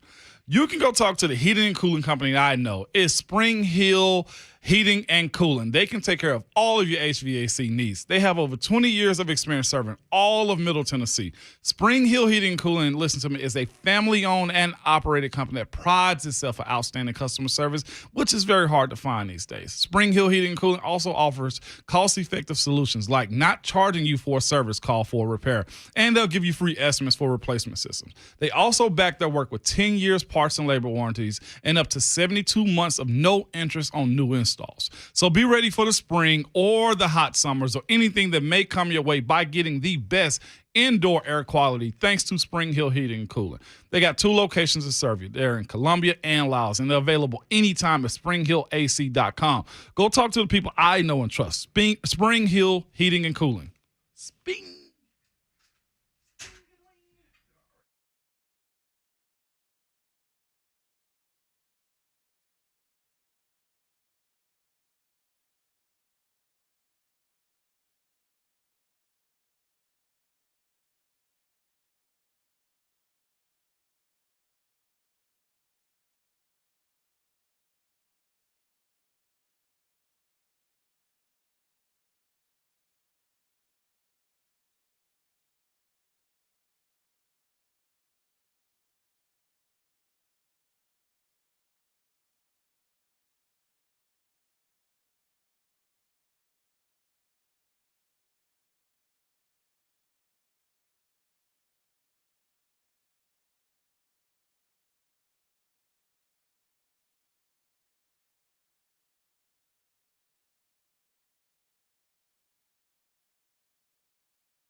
9:03, good morning. I'm Jonathan Schaefer. Not a good night if you were a Nashville Predators fan last night. The Colorado Avalanche defeated the Preds 7-2. Colorado scored 5 goals in the first period, chasing goaltender David Rittich. Connor Ingram came in, made 30 saves on 32 shots. The Preds expected to be without their usual starter, superstar goaltender UC Saros, for Game 2 on Thursday. Memphis Grizzlies even up their Western Conference semifinal at a game apiece with a 106-101 win over the Golden State Warriors in Grind City. John Morant, 47 points, which matched a postseason high for him. Also had 8 rebounds and 8 assists. Scored the Grizzlies' final 15 points. Game 3 Saturday in San Francisco. Celtics defeated the Bucks 109-86. Tonight, it's the Sixers at the Heat at 6:30, Mavs at Suns at 9 o'clock. To the NFL, the Seattle Seahawks will play the Tampa Bay Buccaneers at Munich's Alliance Arena. That's coming up November 13th. It'll be the first ever NFL regular season game to be played in Germany. These 3 games will be played in London coming up this fall. Vikings at the Saints, Giants at the Packers. That'll be at Tottenham Hotspur Stadium. At Wembley, which the Titans have done that before, Broncos at the Jags. Mexico City, November 21st. Niners taking on the Cardinals.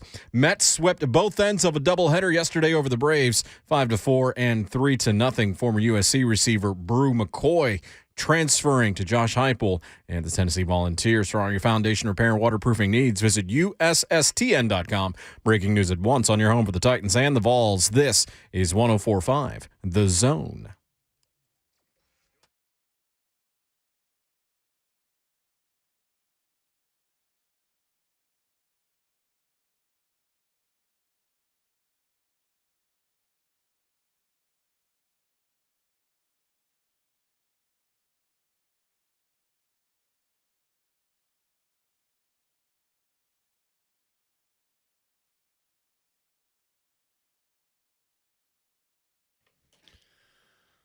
What's happening? 4th hour, hashtag fastest 4 hours in radio is upon you, upon us. Blessed to bring it to you courtesy of all Four Seasons Garage Doors in Nashville. Fernando Velasco, Director of Player Development at Arkansas. Tell us a little bit about Traylon Burks coming up in about 15 minutes. Played in Pittsburgh, of course. Mm-hmm. And ink to finish this off today. And boy, Gorilla needs ink. He needs to be motivated out of that January playoff game. And those that own A.J. Brown jerseys. Buyback program. Yeah, that's the NBA. Buyback program. It will give you a new one. Let's see what Tony the Stud's got as he's waited patiently. Tony, what's up? What's going on? Hey. Just wanted to kind of clear the air, I guess. I really haven't talked about this whole A.J. Brown thing very much with the y'all radio shows. I was disappointed. I thought that the franchise had made a mistake, but the more the things that are going on, especially with you guys talking to Teresa and whatnot, it kind of just seems like A.J. Brown is greedy to me, and I'm just being straight up honest. I mean, for me, I've always been a guy that's watched football and watched sports and thought when I played, I mean, I wasn't playing for money when I was in high school, okay? I mean, but I was playing to try to go and help win, either championships or divisions or, whatever it was. It seems like when you get into the pros nowadays, it's just a dollar sign. I fail to see the line where players are more passionate about their team than they are about the paychecks at the end of the day, which is why I think that people play the sport. I'm just failing to see this. And I know that, Ramon, I appreciate you commenting back there in the chat to kind of give some clarity to that you can do both. I'd like you to read into how you can do it. How can you be both passionate and be about the dollar sign? Because for me, AJ walked out on a defense that has been built, walked out on a team that he walked out on us, man. I felt like. And Philly's not going to be an easy place to go and be accepted because you're going to make one mistake. And you're going to get called out for it. You're going to get called out for it a lot. With the Ryan Tannehill deal, I just want to say this, fellas. It's not his job to mentor Malik.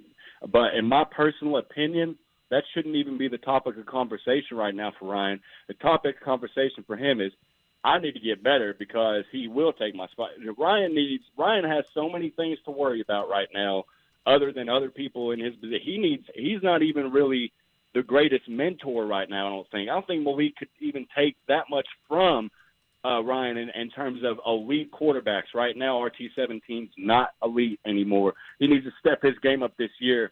or else it will be RIP RT17. I'll talk to y'all soon. All right, Tony. I won't call him greedy. I'll say this too. Fans always side with the team when it comes down to this right here. That's not bad. He has to cash in.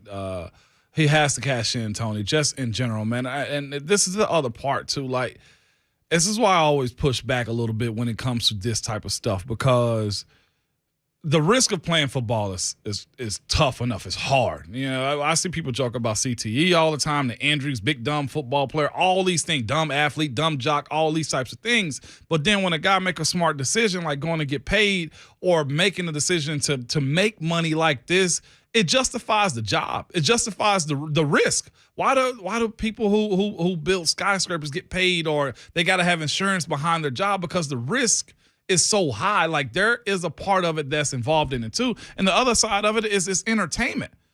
So, and let's flip this. So, if AJ got $100 million, how much did the Eagles make off of that?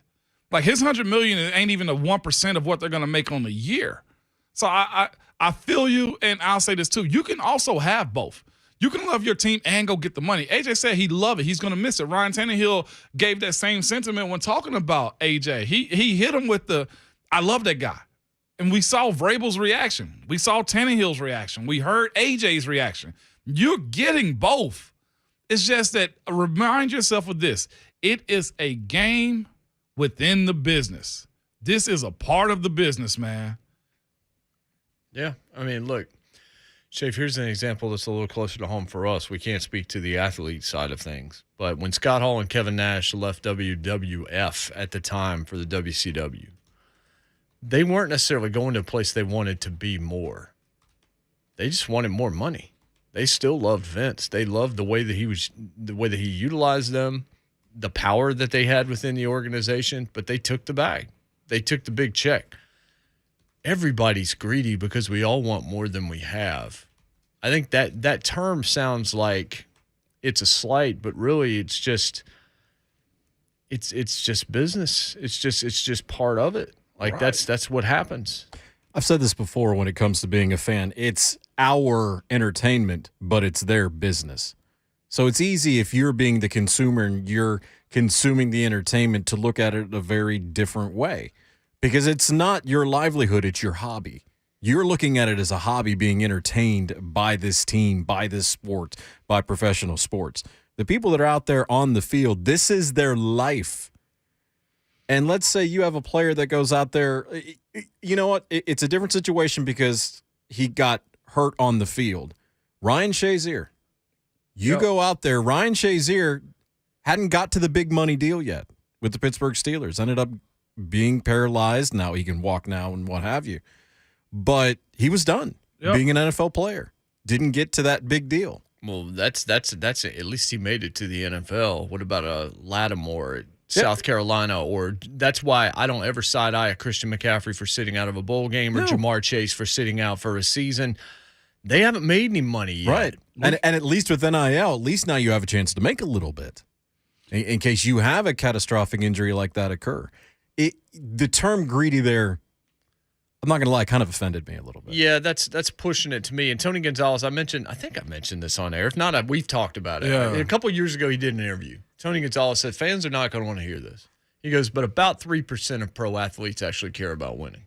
Like, really, like full bull Tom Brady care about winning. He's like, it doesn't mean that we're out there to lose. It means that the money is generally what we're playing for is for our families, for our livelihoods, all of that kind of stuff. The winning's kind of a bonus. We like to win. Doesn't mean we're not playing hard, but fans are more invested in wins than players are sometimes. Mm-hmm. And they think there's a loyalty there that's not there when it comes to that. There's no loyalty. It just ain't. Cousin Danny in the borough. What's up, Danny? Just a quick question for you, Ramon. I had this brilliant notion the other day, and I don't think anyone else has said it once, much less 5,000 times on the air, but what an incredible player comp it is to think about A.J. Brown to Alshon Jeffrey. Am I right? I haven't heard anyone bring this up, much less on this show, at least 12 times today. I'm just curious what your thoughts are on that. You know, see, Danny, there you go. You know Jason's brought that up, dog. What's wrong with you? What's your point there, Danny? No, just messing with you a little bit. I think it's a great comparison, and I was just calling to give you some props to say, hey, maybe just tone it down a little bit. We heard you the first 12 times, brother. Nothing but love, though. We'll All right. see you. Nothing but love after I punched you in the face. Also didn't really bring it up today, right, Moan? You just asked Rhett for his I opinion asked Rhett on it. about that for sure. Or no, I guess I did mention it to the Philly guy. Because he, covered them both, and I'm just curious. He saw it. He what had he a thought. little bit of a background for sure. But that's fine. On the other side, Fernando Velasco. Looking forward to Nando, man. Yeah, I'm curious to hear what he has to say about. Well, we can ask him about the business too.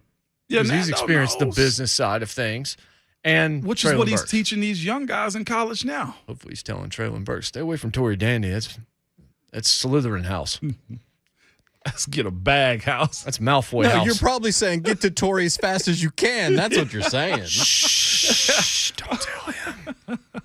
He needs to keep that Jonesboro lawyer no one's ever heard of. That's a friend of his family. That's who he needs. We'll be back. It's Jay Martin on 104.5 The Zone.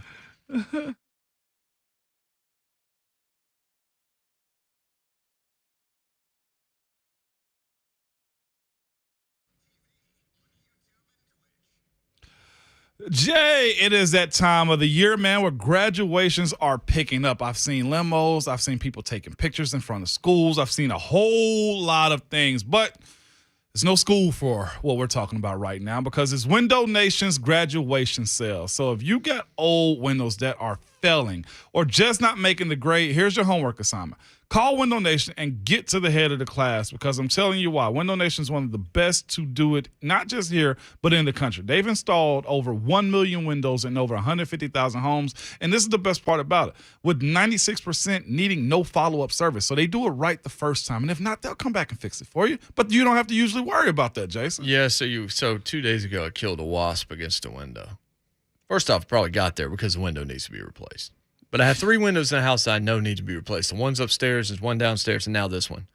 And I was fine destroying that wasp, not just barely tapping it. I'm talking sacking it like Terry Tate office linebacker because I was just hoping the window was going to break because it's 2 free windows with every 2 you buy, and I need 4. That's beautiful. 2 free windows every 2 you buy, no down payment, no payments, no interest for 2 full years. So that wasp got his. Because I'm going to get mine from Window Nation. The average installer over 16 years experience, over 20,000 windows installed per person, over 1 million for the company, over 10,000 positive reviews, trusted by over 100,000 homeowners. What else do you need? 2 free windows every 2 you buy, as many as you need. No down payment, no payments, no interest for 2 full years. Just go smack a fly. Just crack that window open because Window Nation will have a free one for you. 2 free every 2 you buy. Save thousands, savings you only see once this year. What's the telephone number, Mo? 866-90-NATION. Say it louder for the people in the back. 866-90-NATION. Or online, windownation.com.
J. Martin, Ramon, 104.5 The Zone.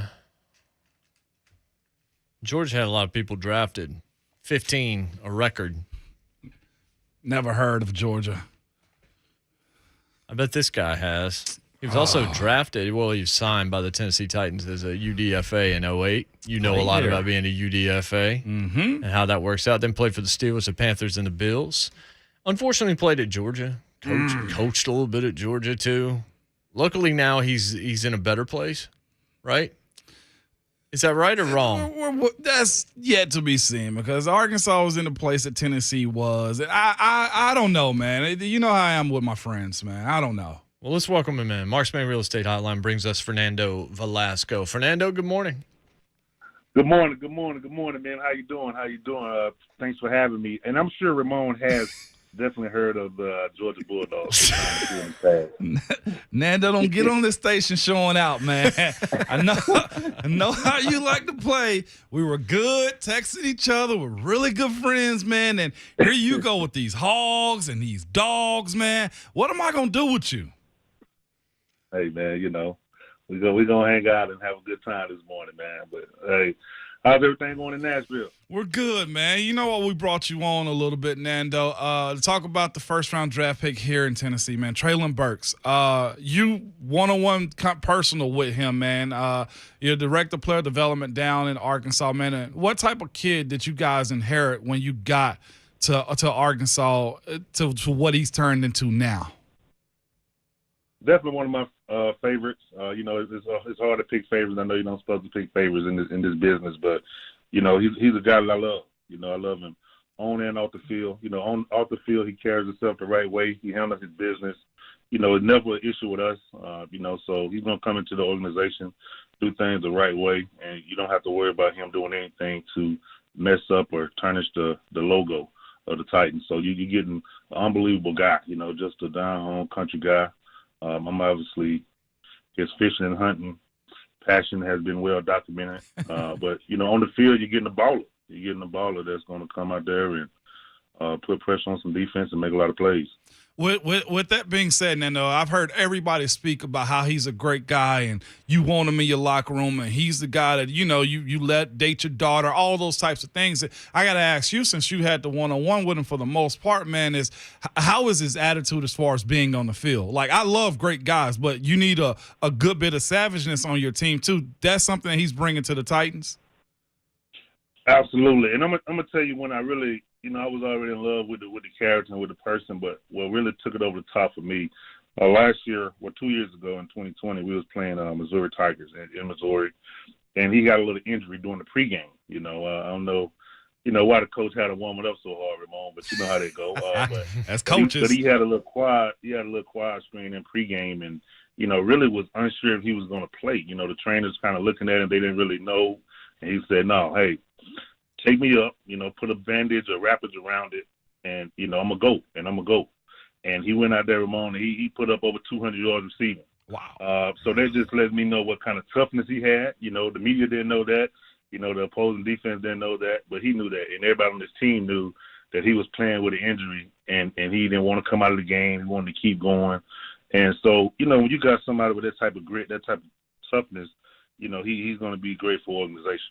Yeah, I remember that story, and that's when I really started to take note of him during the season. That and obviously the talent, Fernando. He's being compared a lot to A.J. Brown. Everybody's comparing him to the guy that he pretty much essentially was drafted to replace. What do you see in his game that would make those comparisons accurate? I mean, obviously both of them are big physical receivers, and I think, he's going to be whatever the Tigers need him to be, and I hope that he doesn't try to be AJ. He can go if he go and be himself. That'll be enough. That'll definitely be enough. And if he keep that mindset, make plays that come to him, and do what he has to do, he'll be just fine. And Titans fan base will be just fine with him too. So, it's hard to say not to put pressure on yourself because I think pressure is what allows athletes to go out there and be great. But the pressure is already there, so he just got to go out and perform. I think he will. With all of that, Nando, we've heard about his speed. You run 4.5. To me, that's fast, Nando, because I play offensive line. But people that has this grading scale of what a receiver's supposed to run. Jason brought this up a few times, man. When you see him on the field, he's running away from guys. What's the separator between his time and what's his actual play? His competitive nature. Okay. He's a guy in the locker room that's going to compete. Whether they throwing Gatorade bottles in the trash can to see who's going to win, or he feel like he is the fastest person on the team. Obviously the stopwatch don't say that, but he's a competitor. So when he out there and you sitting around away from the guys, he don't want to be caught because he think he's the best, and he's not going to let nobody tell him that he's not. Where was he in this, resurgence of Arkansas Razorback football? It was one of the schools that recruited me out of school. They had the Andrews brothers, man. They had a bunch of guys, Felix and just, Darren McFadden, all of these type guys. And then Arkansas kind of fell off a little bit. Same as, hey, I got to say, my Vols too. But with Sam Pittman and the guys that you've had there, what was his role as far as Traylon Burks, as far as getting this team to the point to where you're winning big games and becoming a team? I know Jason was super excited about Sam Pittman and the job he's done at Arkansas. Man, Coach Pittman, unbelievable guy. When I first retired from the league and went back and worked at Georgia, I got a chance to see him work and be with his players for 3.5 years and see how he cared about his players and just see the passion that he has for football and, the passion that he has for the University of Arkansas. So he sold me on Arkansas just knowing that he would, my role is developing young men off the field. And so he assured me that we would take care of the guys off the field, and we have, that we would graduate our players, and we've had 100% graduation rate for guys that is also eligibility since he's been here, that we will set them up for life after football, and that we will win games. And every year we won more and more games. So, I think it just speaks to the testament of Sam Pittman and who he is as a person. He really cares about each individual player, and he tries to get to know each individual player on a personal level. And he's a guy that you'll want to play for. Ramon, he's an offensive line coach, so, right. I definitely gravitate to him from the jump. And, he'll put you in the mind of Mike Munchak, who you would love to just be around and, talk about old school stories and, here and there. But, that's why he does such a good job even in recruiting, because he is his authentic self. He's not trying to be anyone else. He is who he is, and he embraces that.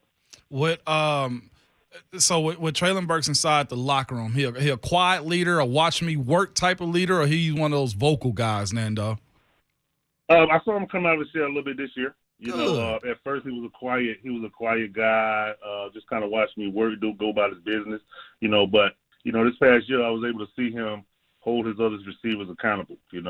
Even we had a first year starting quarterback in KJ Jefferson who ended up doing a good job, but him and Traylon had a great relationship, and so they would talk often, just about things that he's seeing, things that he's not seeing. But the guys definitely listen to him when he speaks. The coaches listen to him as well because they know he's not going to feed them, BS.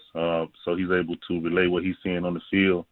But he's an intelligent guy. He's a guy that obviously if he would have stayed in school, he would have had his degree this summer. But he ended up leaving after 3 years, so that didn't happen. But I'm excited to see him work. I'm excited to go out there in Nashville and put up some numbers. With Nando, you're director of player development pretty much. You're pretty much the guy to help these guys adjust to college and potentially adjust to the next level as far as the NFL goes.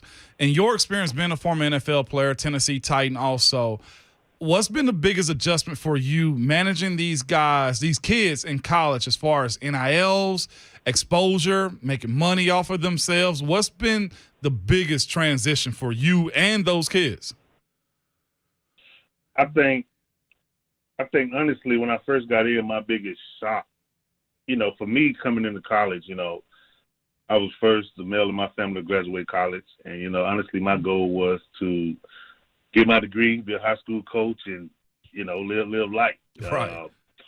And then obviously as years goes along, you get better at football, and you get a chance to play in the NFL. And I was blessed to play 8 years. But now, man, you got 120 guys on the roster, and 120 guys come into college, thinking that they're going to go to the NFL. And I'm okay with that. I don't think we're recruiting the right kid if they don't think they are going to the NFL. Mm-hmm. But I also understand the other side of it, because we all know that the NFL stands for not for long. Yes, sir. And so it's preparing yourself for that life after football whenever that time comes.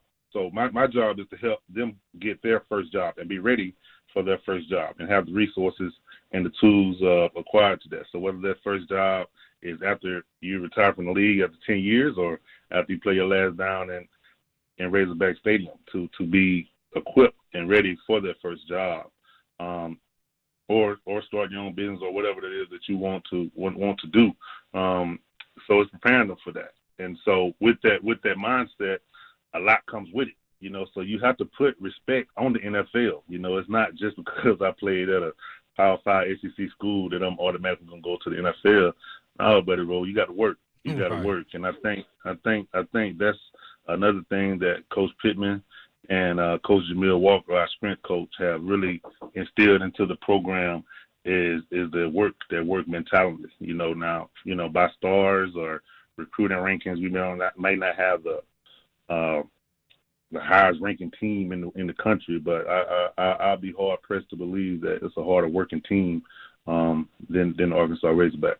How difficult is the job of being a college football coach in a world of NIL, in the world that has changed? Because, you've still got to handle what's on the field, but there's so much more, it seems like, off the field than ever before, dealing with players and dealing with representation and dealing with collectives and dealing with alumni and everything else. It just seems like it's a never-ending just circle of trying to get things done.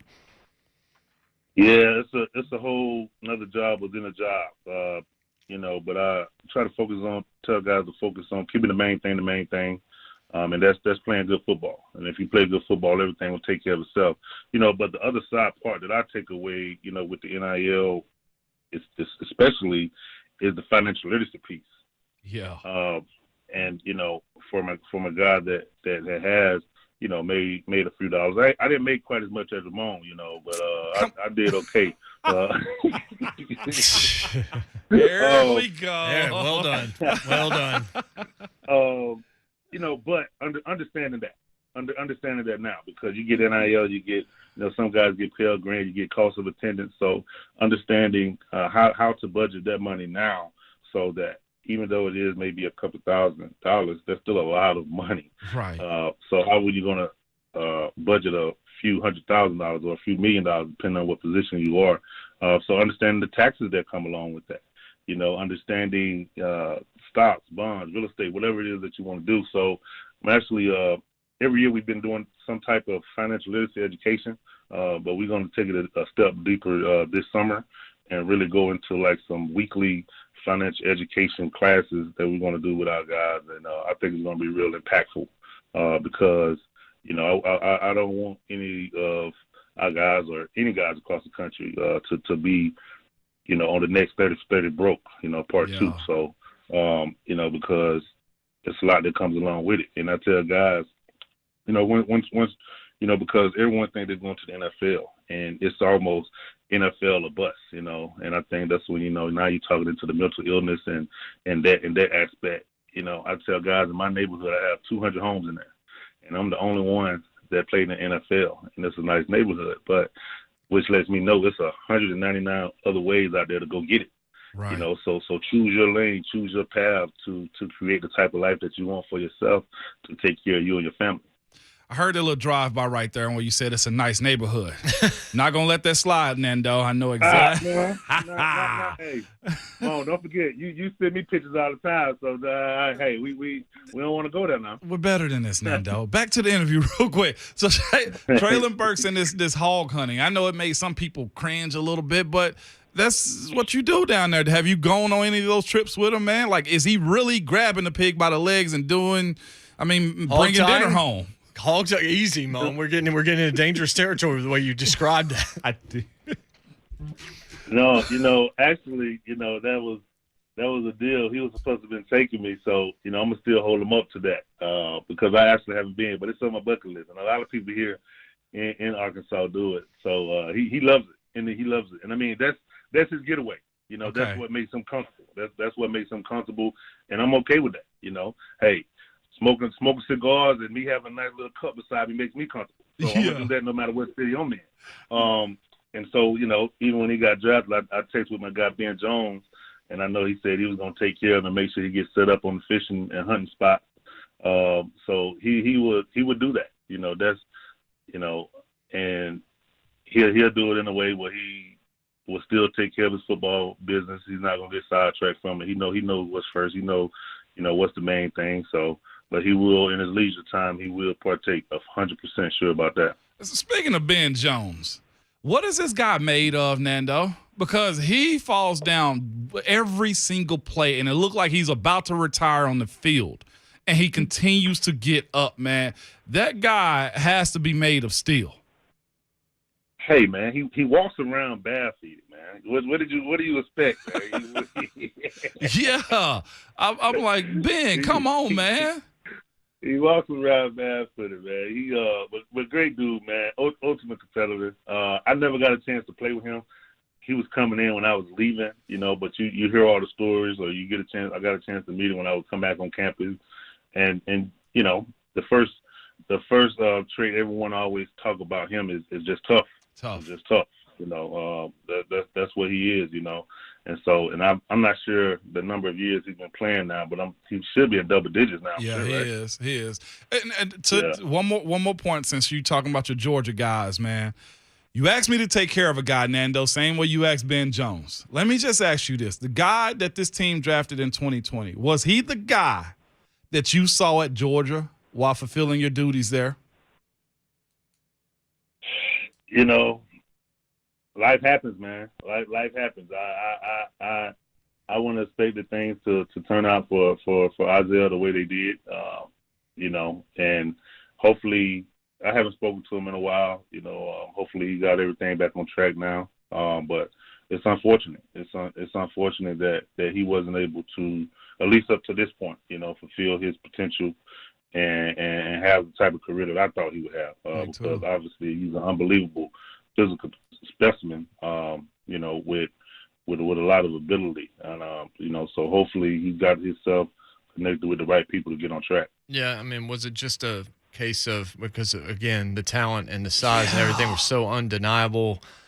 Was it just a situation where maybe it was too much too soon for a kid that just wasn't ready for everything to be thrust at him? And it was thrust at him in a positive direction. It was money and all this, but sometimes money and time and all that, with the lack of experience and a little bit of immaturity, can really just, it can be the worst thing that somebody can have happen to him.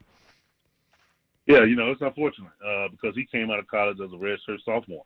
And wow. I mean, you know, so he was a younger guy coming into the league, and you know, going to the National Football League at such a young age, or at any age, there's a lot that comes along with it. And you know, he didn't handle it the way that I'm sure that the Titans organization thought he should handle it. And so, you know, I definitely keep him in my prayers always, man, because I mean, I love the kid. You know, the time that I spent with him, I loved him, and I thought he would do well. And unfortunately, that didn't happen.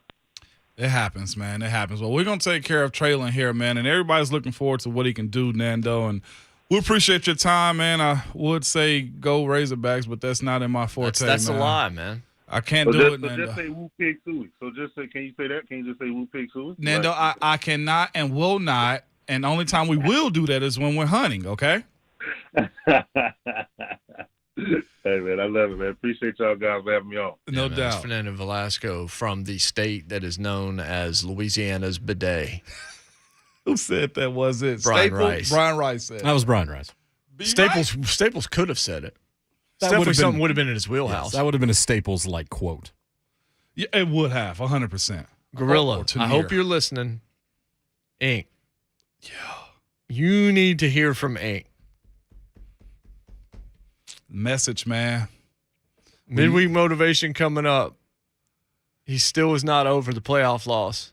He was coming at Tannehill's neck with all the knives he could find. Oh, wait a minute. We need to clarify that statement that we're giving Brian Rice credit for. Because we're conflating two different statements that Brian Rice said. Hold on.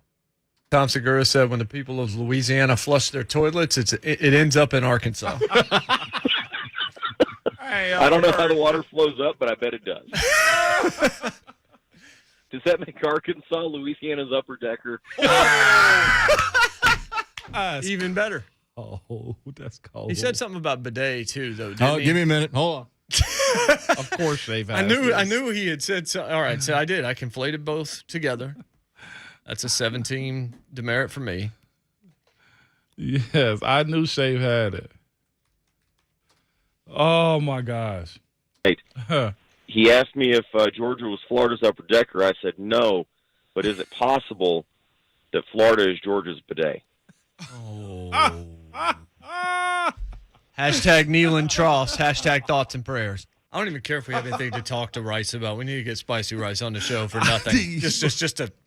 So Spicy Rice today on Twitter, somebody had made some kind of bet regarding Jeremy Pruitt or whatever. Yeah. Rice called him out on and said, "Hey, you want to make that $500 donation now?" Oh. Rice pulling out the Walgreens receipts this morning, man. CVS receipts.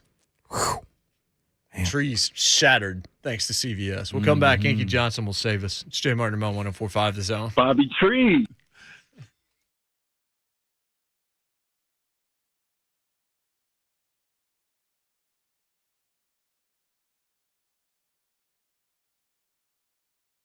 Hey, if hair loss is something that's bothering you, or if you're just starting to notice a little bit of thinning, you need to call PAI Medical. You need to get on their website. You need to learn all that you can, because it's not something that goes away. It's something that continues and continues and continues. And if you wait 6 months to do the right thing, then you've got a much higher uphill climb. But PAI Medical has what you need. Surgical procedures, non-surgical solutions, whatever it is.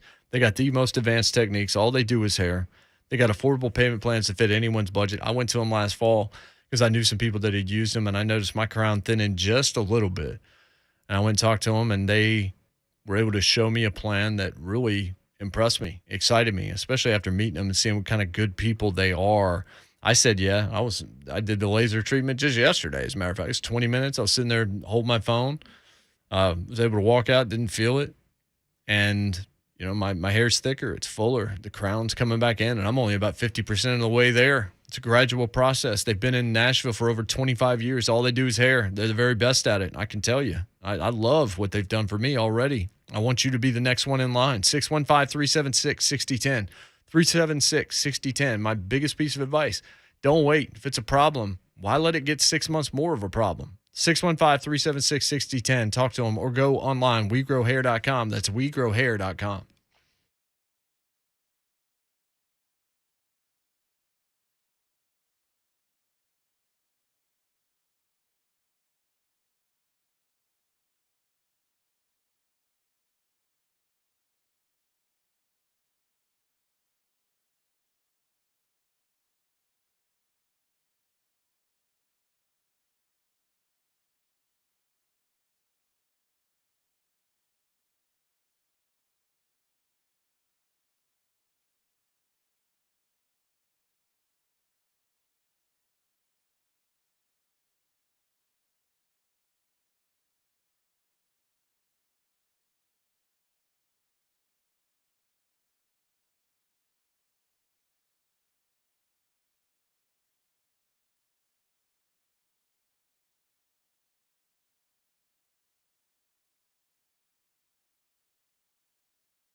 I requested this ball and biscuit from the White Stripes. Saw Jack on Sunday for the 4th time. Saddened I'll never get to see the White Stripes because I didn't become a fan until they were already done. But great tune. So, you should listen to it. Not just this song, but all of it. So we appreciate Fernando Velasco today. Mm-hmm. That was an interesting conversation. Hunting buddies with Traylon Burks. Seems like that's the way you get in with Traylon Burks. Yeah. He's definitely going to be. What's the big store? Bass Pro? It got to be knocking. Certainly one. Yeah, that's right. He's probably going to be making an appearance at the Pyramid one in Memphis soon enough. If they don't do that, something's wrong here. Yeah. Tomorrow on the program, Coach Mack. Tomorrow on the program, Jeremy Fowler of ESPN, who's been everywhere. I imagine he's going to take a little bit of downtime here for a few weeks now that the draft is over and a lot of the free agency stuff is finally in the rear view. But we'll be able to get some insight about the happenings in the NFL, maybe get even more insight on how the A.J. Brown trade actually happened, what the feeling is around the league surrounding it. Yeah. There's a lot. This league just never goes away. You get the international games set up today. Yup. Next week, they're doing their schedule release has a sponsor. Ooh. NFL schedule release presented by Verizon. Is it really? Yes. I need to cut my phone bill then. Yeah, that ain't happening. So they can afford to do it. Yeah. You're paying for them to sponsor the schedule release. I'm the duck. And they're doing it in prime time in the middle of the NBA playoffs. I hate it here. They do not care, man. That's fine. I'm going to threaten to leave. Maybe they cut my bill down. Ja had 47. They don't play again until Saturday, which is a shame because I want them to play again tonight. Yeah. Series is great. You're seeing a team grow up before your eyes. May not get it done this year, but you love what the future looks like. Memphis now, did you see like people at courtside, they're starting to get celebrities showing up? Memphis, heck yeah. Gucci Mane was courtside last night. Yeah, Big Burr. A lot of people starting to show up. It's becoming the show. It is. It's becoming the show. Oh, love it. And Ja Morant is becoming one of the faces of the league. Man. I don't think there's going to be a singular face. I think we're finally moving to having a league full of guys, a lot of different markets. I was reading an article yesterday about the Milwaukee Bucks. They were bought for, I think, $350 million back in 2014. What? And now they're building a city, basically a small city around their arena, like that. Fiserv Stadium Arena? Just that Deer District stuff. Wow. The franchise was bought, I think, for $350. It's now worth $2 billion. What a 8 return. years later. You know who's the owner on that? Aaron Rodgers. Well, he's yeah. Not the owner, Not but owner. Still a hell of a return. You want to talk about greedy? Start with Aaron Rodgers before you get to A.J. Brown. No doubt. No doubt, man. Big day today, Jay. Was some interesting conversation. Ryan Tannehill took plenty of slander and had some defense as well. That's what we need to see. Mm-hmm. It's all going to come back around. Eventually, the games are going to be played, and we're going to get the answers to everything. Yeah. Until that point, we're just going to continue to bloviate and get paid for it. Trash.